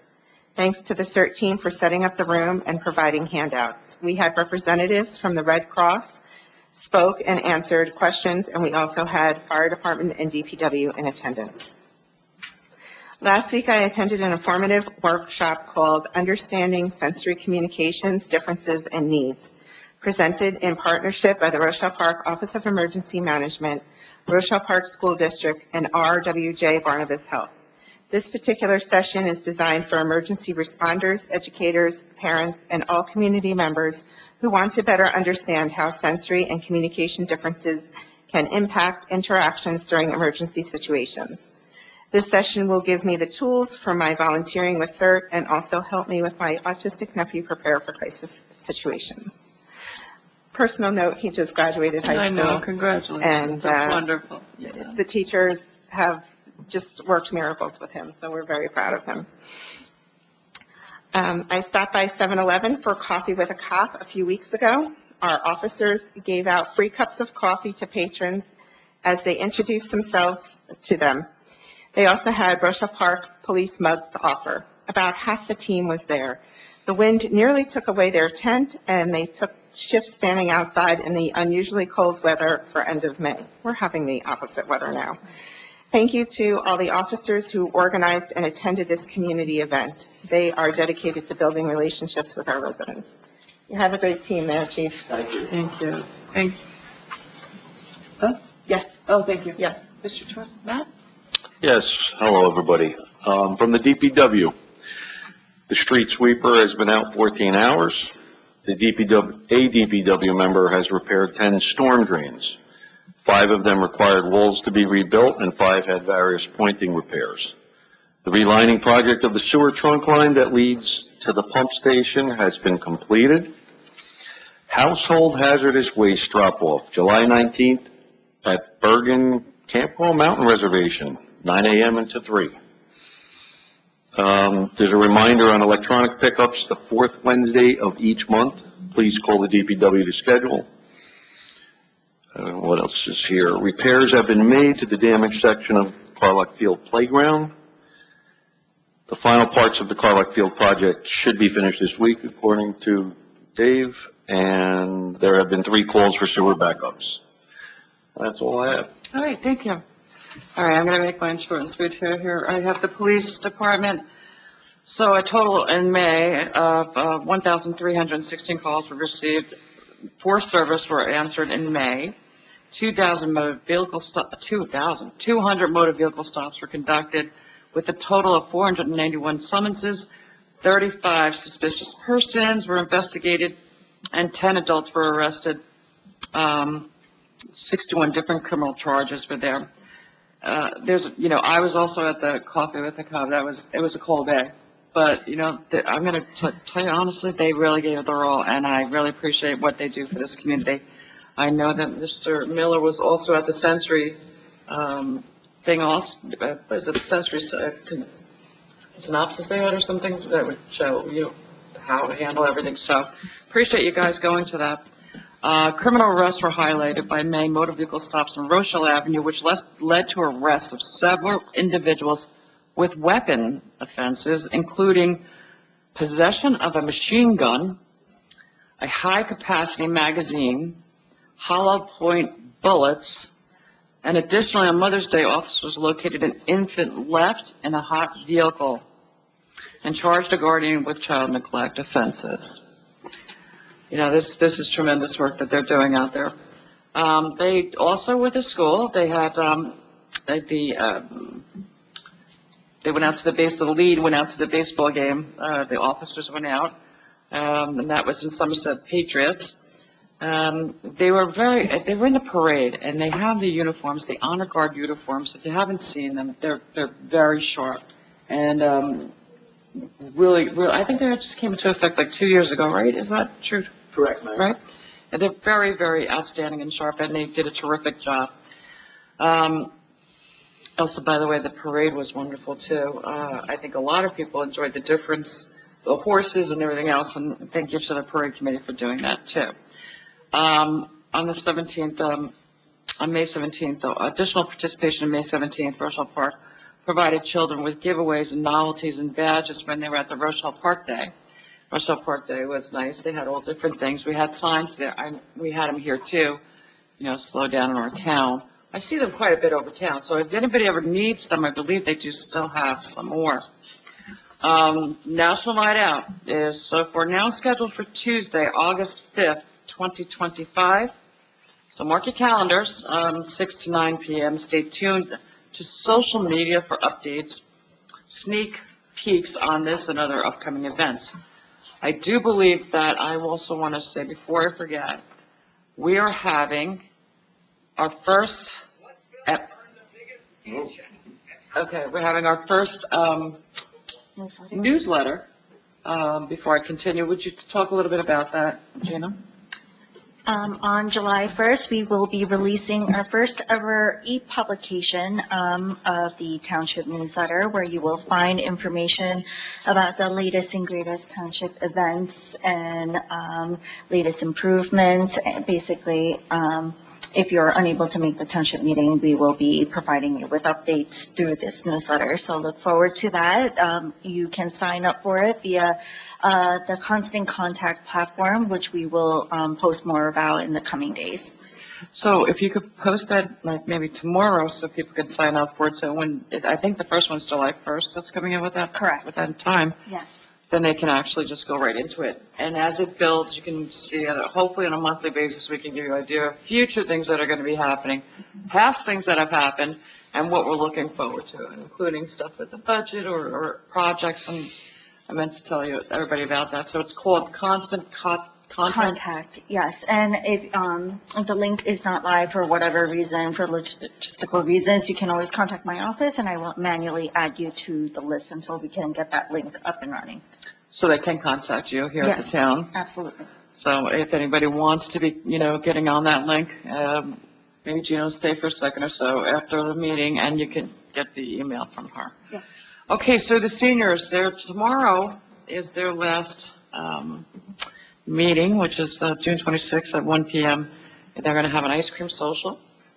Now, it's the last meeting for the summer, I should say, not the last meeting, but for the summer. They are not going to be there July or August. They're also having a program, disaster preparation for seniors. Barry Leventhal, who is the trainer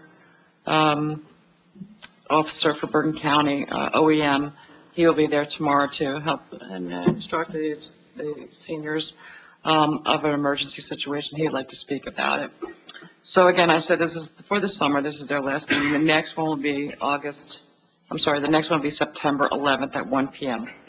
I know that OEM offered those two programs with the flood awareness, and one was offered to the Delford and one was also for the residents of the town.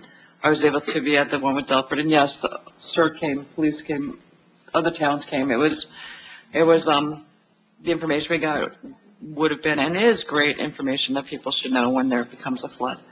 Also, I know that Mr. Donatello and OEM and CERT have been monitoring this heat wave, which, I don't know, we made it so far. Hopefully it'll break. I think they're saying tonight or tomorrow. Yes. I believe that's what they're saying, right, Pete?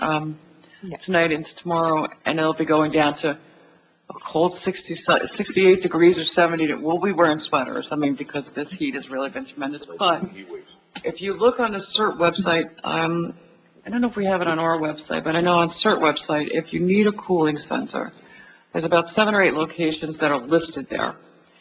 Also, we have the library here, and it gets pretty cool in there because I've been in there a few times.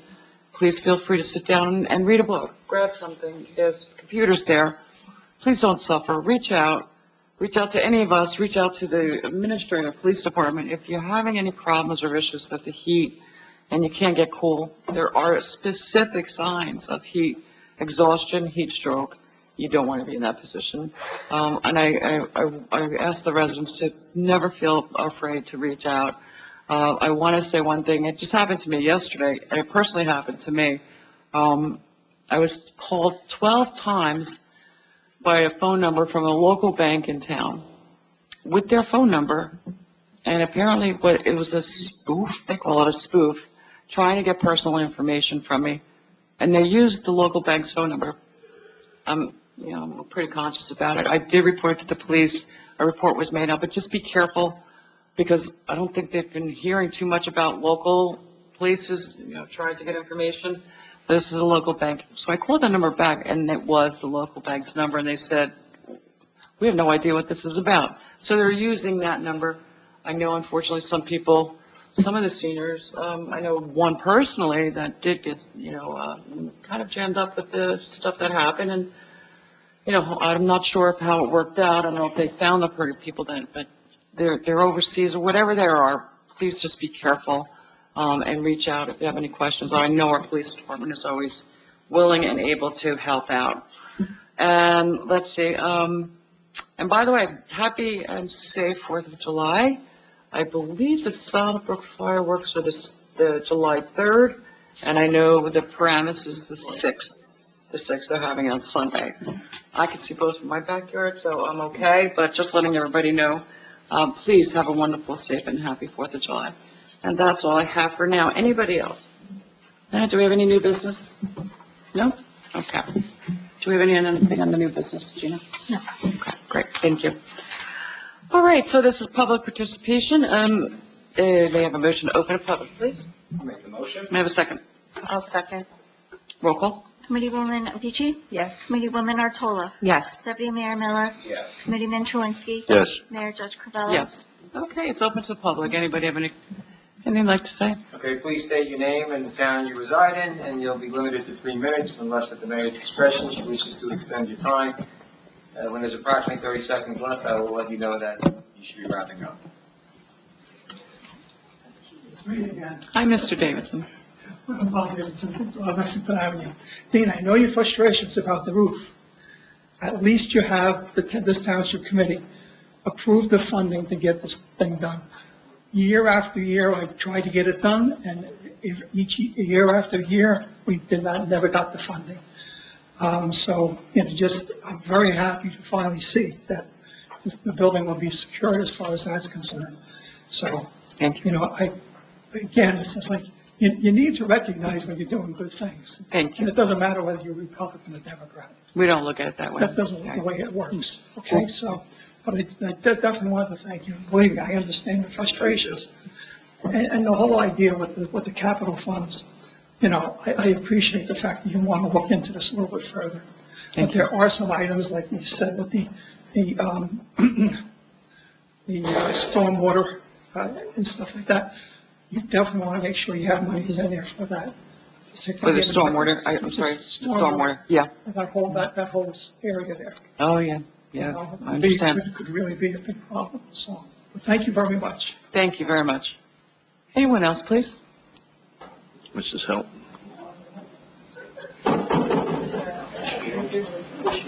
Mrs. Allen, I can bring the microphone to you if it's easier. You sure? Okay.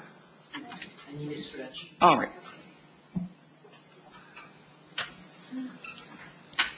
Lynn Houghton, West Oldham Street.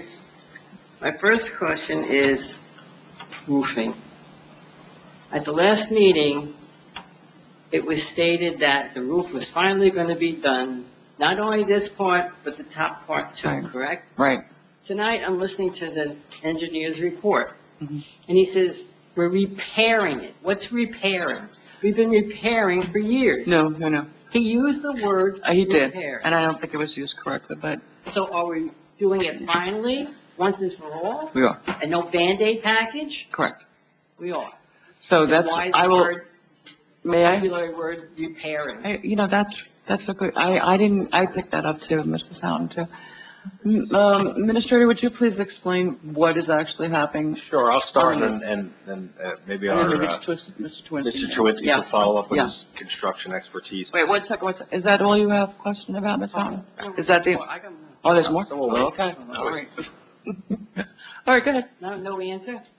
No, you want to ask more, or you want him to No, answer I you thought now? maybe someone would say why it's called repairing. I mean, you're not repairing it. No, I heard him say that too, so. Okay, listen to the tape. No, I understand. Second of all, Mhm. this is my pet peeve.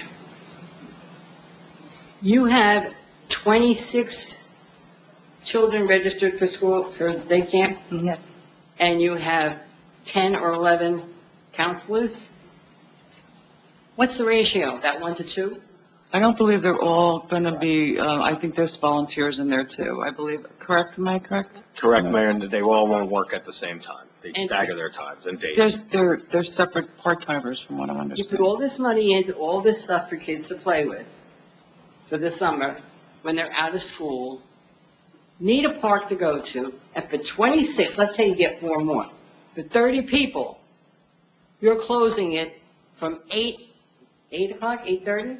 8 o'clock to 4:30 now? And the rest of the students that are out there that want to go to the park can't go. Does it make sense? No.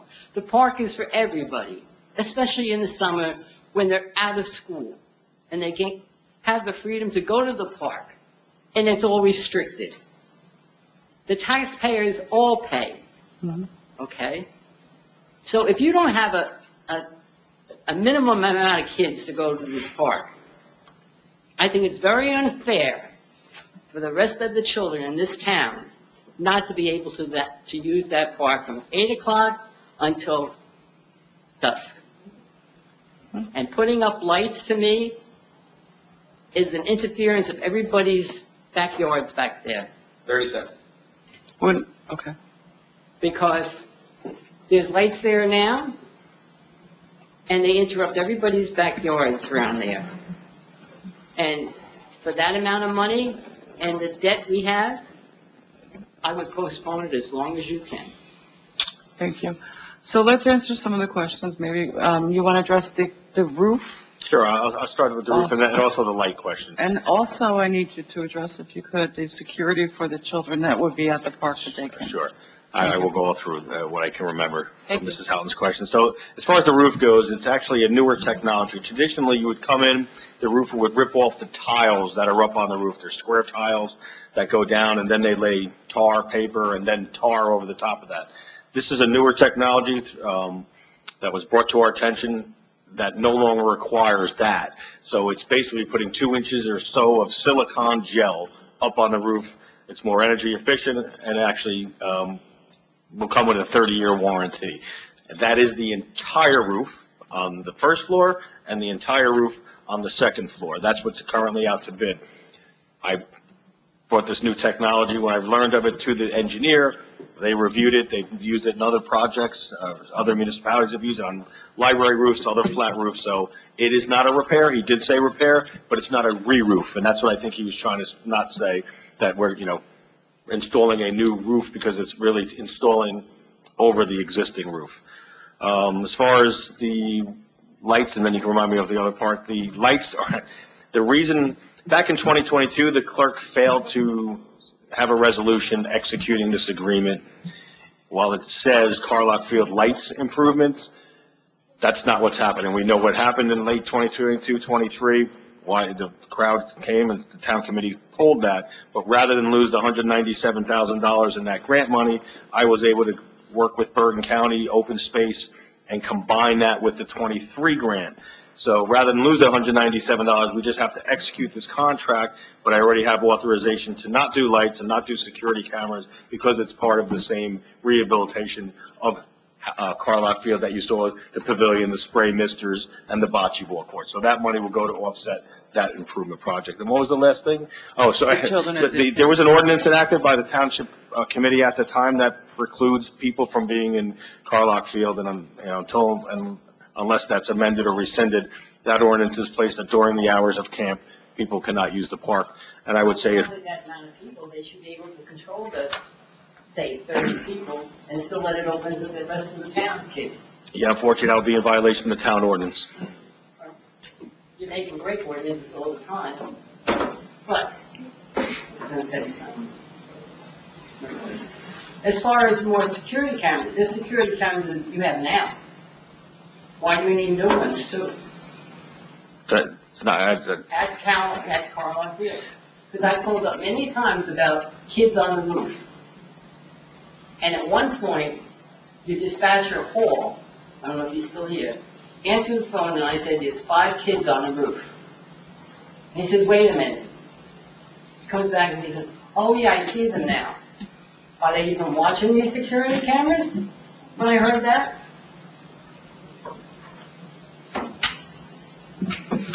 Okay, anyone else, please? I'd like to just follow up with the roof. Yes, please, go ahead.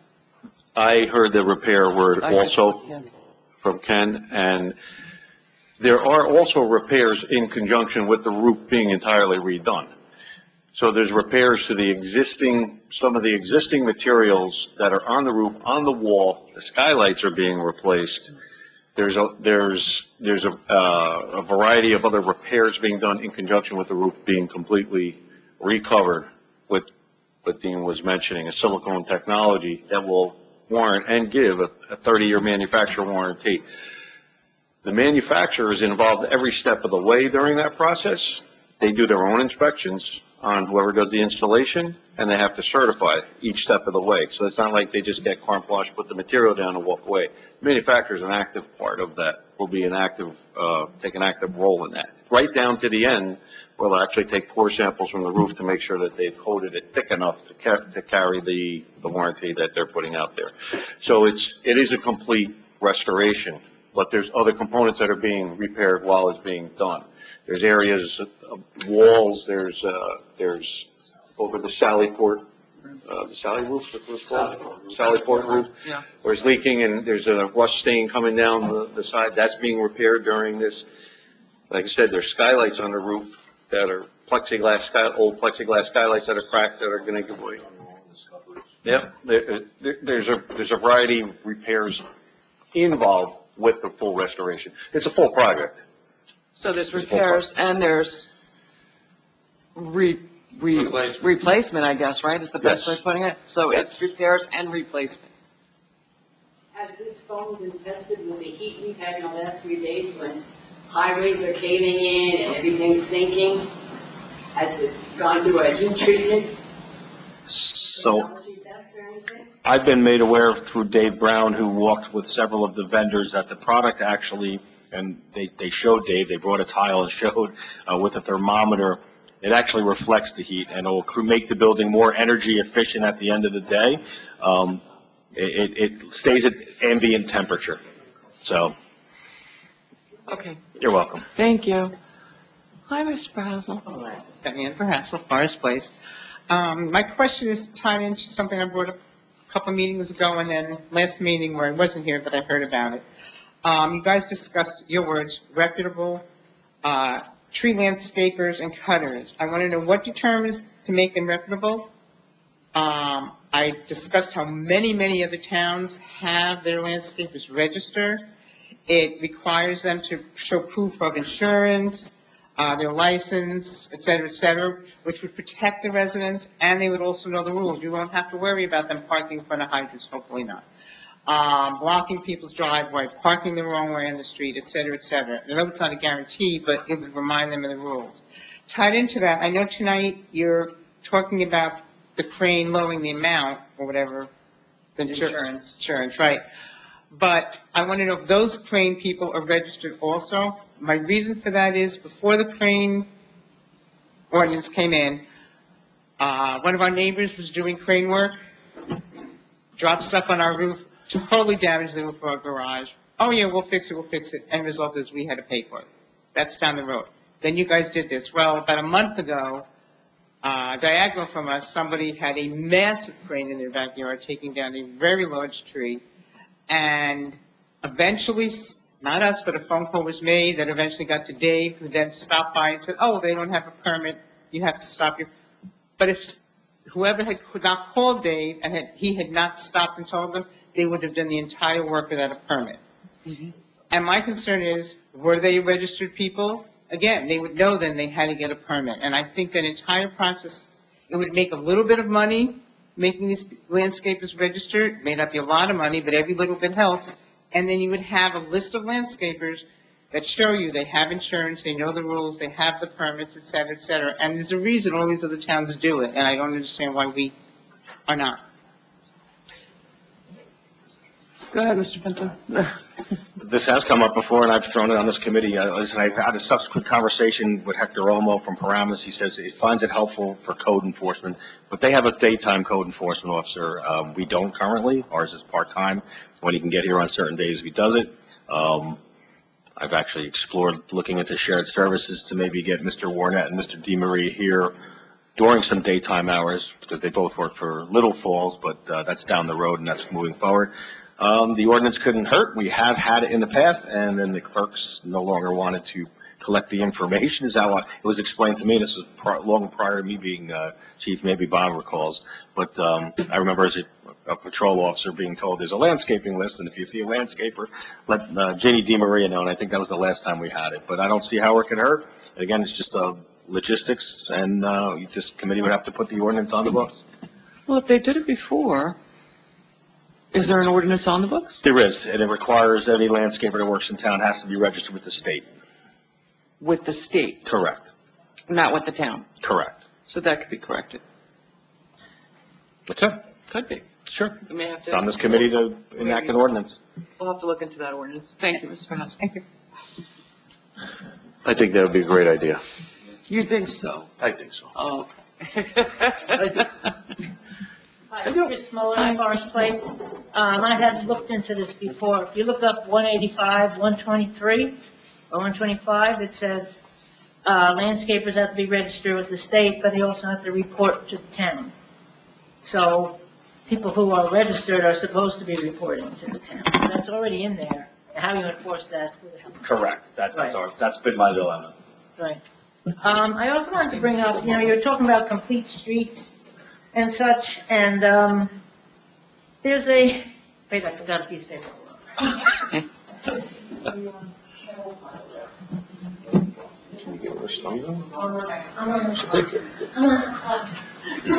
Well, we'll hold the clock up for a second. Go ahead. The engineer or somebody said that it's hard to install retroactively the complete streets or streetscapes or whatever the heck. And, from 2014, we have a redevelopment plan for Railroad Avenue that talks all about complete streets, all this kind of stuff. So it might be helpful for some, this was paid for by, how much, I have no idea. But it would be helpful if you could coordinate it. But actually, when they start to widen the road all over, you've got a whole blueprint of what to do. Yeah, unfortunately, it's a county road, and they would have to. They mentioned county roads here. They The would, whole thing is the about- county engineering would have to adopt and push for a green or complete streets program. Well, okay. Starts in here on page 30. You're talking 2014. Rochelle Avenue is a county road and therefore falls under the jurisdiction of Bergen County. Currently, Bergen County is reviewing a draft of complete street policy that will implement standards that safely accommodate all modes of transportation, blah, blah, blah, blah, blah. So I don't know if they ever actually did do their complete streets. I'm just saying, you got a whole plan here, so while they're widening this stuff, it might be helpful to just review this or somebody to just check into it rather than, tells you what kind of buildings to put there, what kind of, everything, sidewalks, trees, and, it's just something to look into. We have it, and,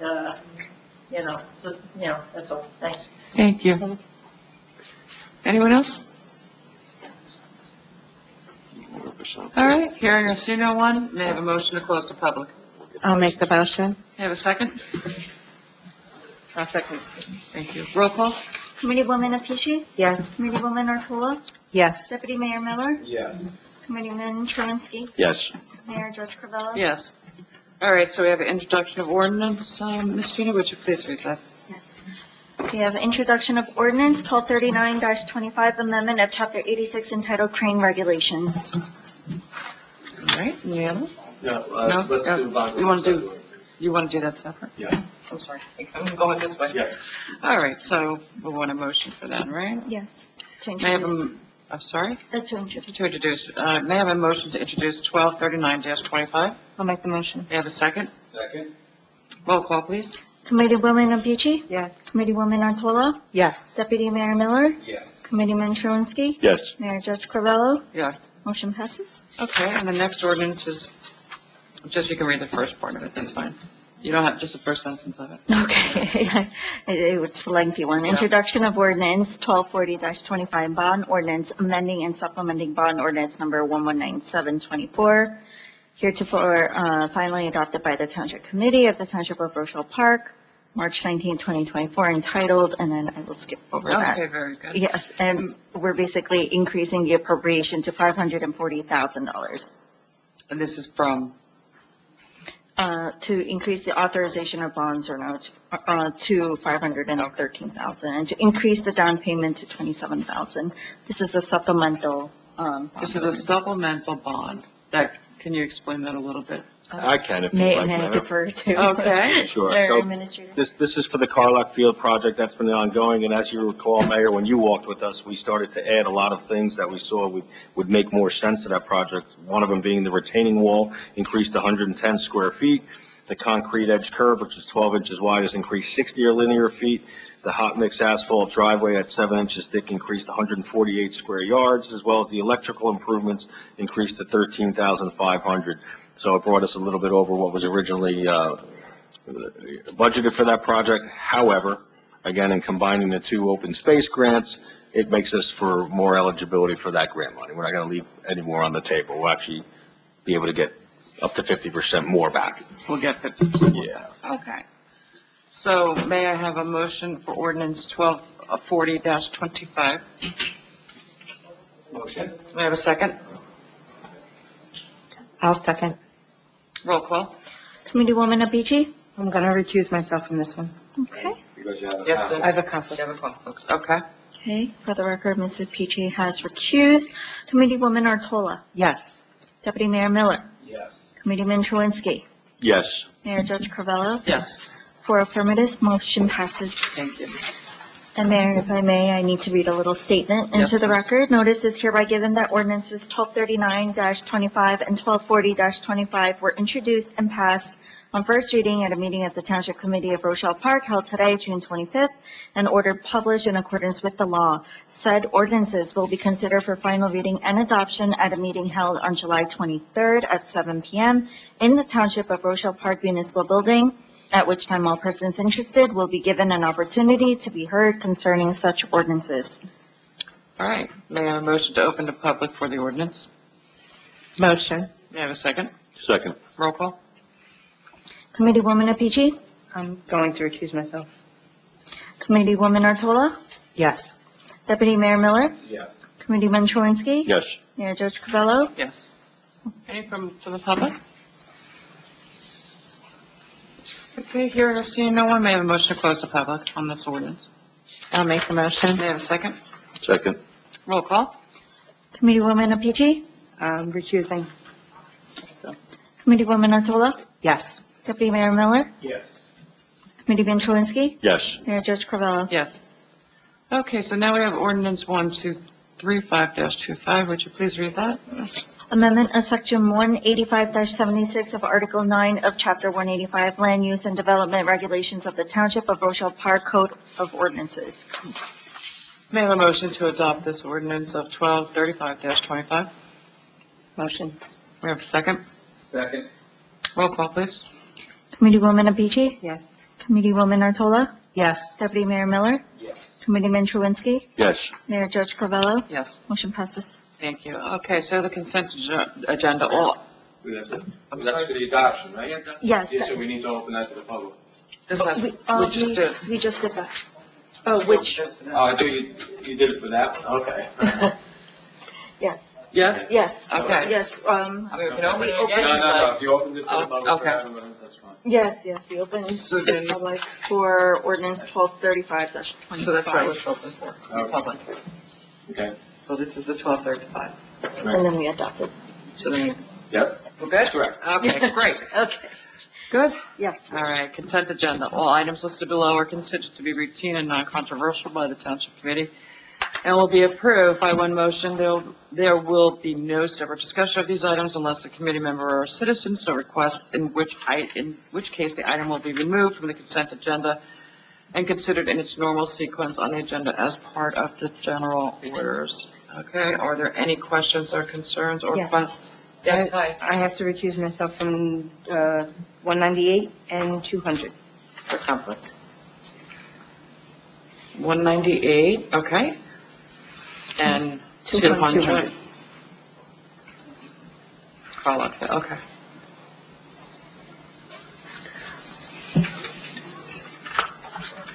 But you can go forward with the others, yes. Yes. Do you have to recuse yourself from any of the bills that would be listed on that? What's that statement you have to say for it? You could just make the statement that Make you're the statement. refusing I'll from just- any bills regarding the recreation fund. Yes. Okay, great. All right, so we got that. This resolution of 25-203. So it's the Community Forestry Management Plan. We all know about that, right? Do we all know about that? Yes. Okay, I just want to make sure we understand. And the authorization of policies and procedure manual for the township. That has just been brought up to date. Ms. Gina, would you explain that a little bit, please? The JIF provides a model template, JIF is our insurance Right, carrier. first fund. Yeah. I just want, some people who don't know what it is, JIP is our insurance, joint insurance, okay. Yes, and every 2 years or so, we have to update our policies and procedures manual. In the past, there was an Appendix A for CDL and drug testing policy, I believe. That was never attached to our past policies and procedure manual for employees and volunteers, which we are doing today.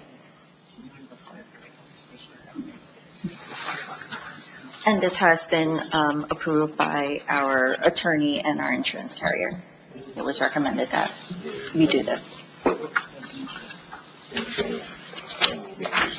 Yeah, okay. Because I know some of them too. I do know some. All right, I also want to recuse myself for conflict for the counselors. I do believe I know some of these children, and I'd rather not be in any situation of that sort. Even though I have initials here. So, I may have a motion to approve anything else, I'm sorry, anyone else? No? No? Okay. May I have a motion to approve the consent agenda resolution? I'll make the motion. May I have a second? Second. Roll call, please. Committeewoman Apici? Yes. With, yes, With the recusals in recusals there, from yeah. 196, 198, and 200. Committeewoman Artola? Yes. Deputy Mayor Miller? Yes. Committeeman Truinsky? Yes. Mayor Judge Carvello? Yes, with the recusal of 25-198. Correct. Motion passes. Motion passes. Okay, so the next meeting will be held on Wednesday, July 23rd, 2025. If there's needed, there will be a special meeting call. Right now, we're okay, but I have no problem calling a special meeting for whatever needs to be done, moving forward with a lot of the projects that we have. So may I have a motion to adjourn? Motion.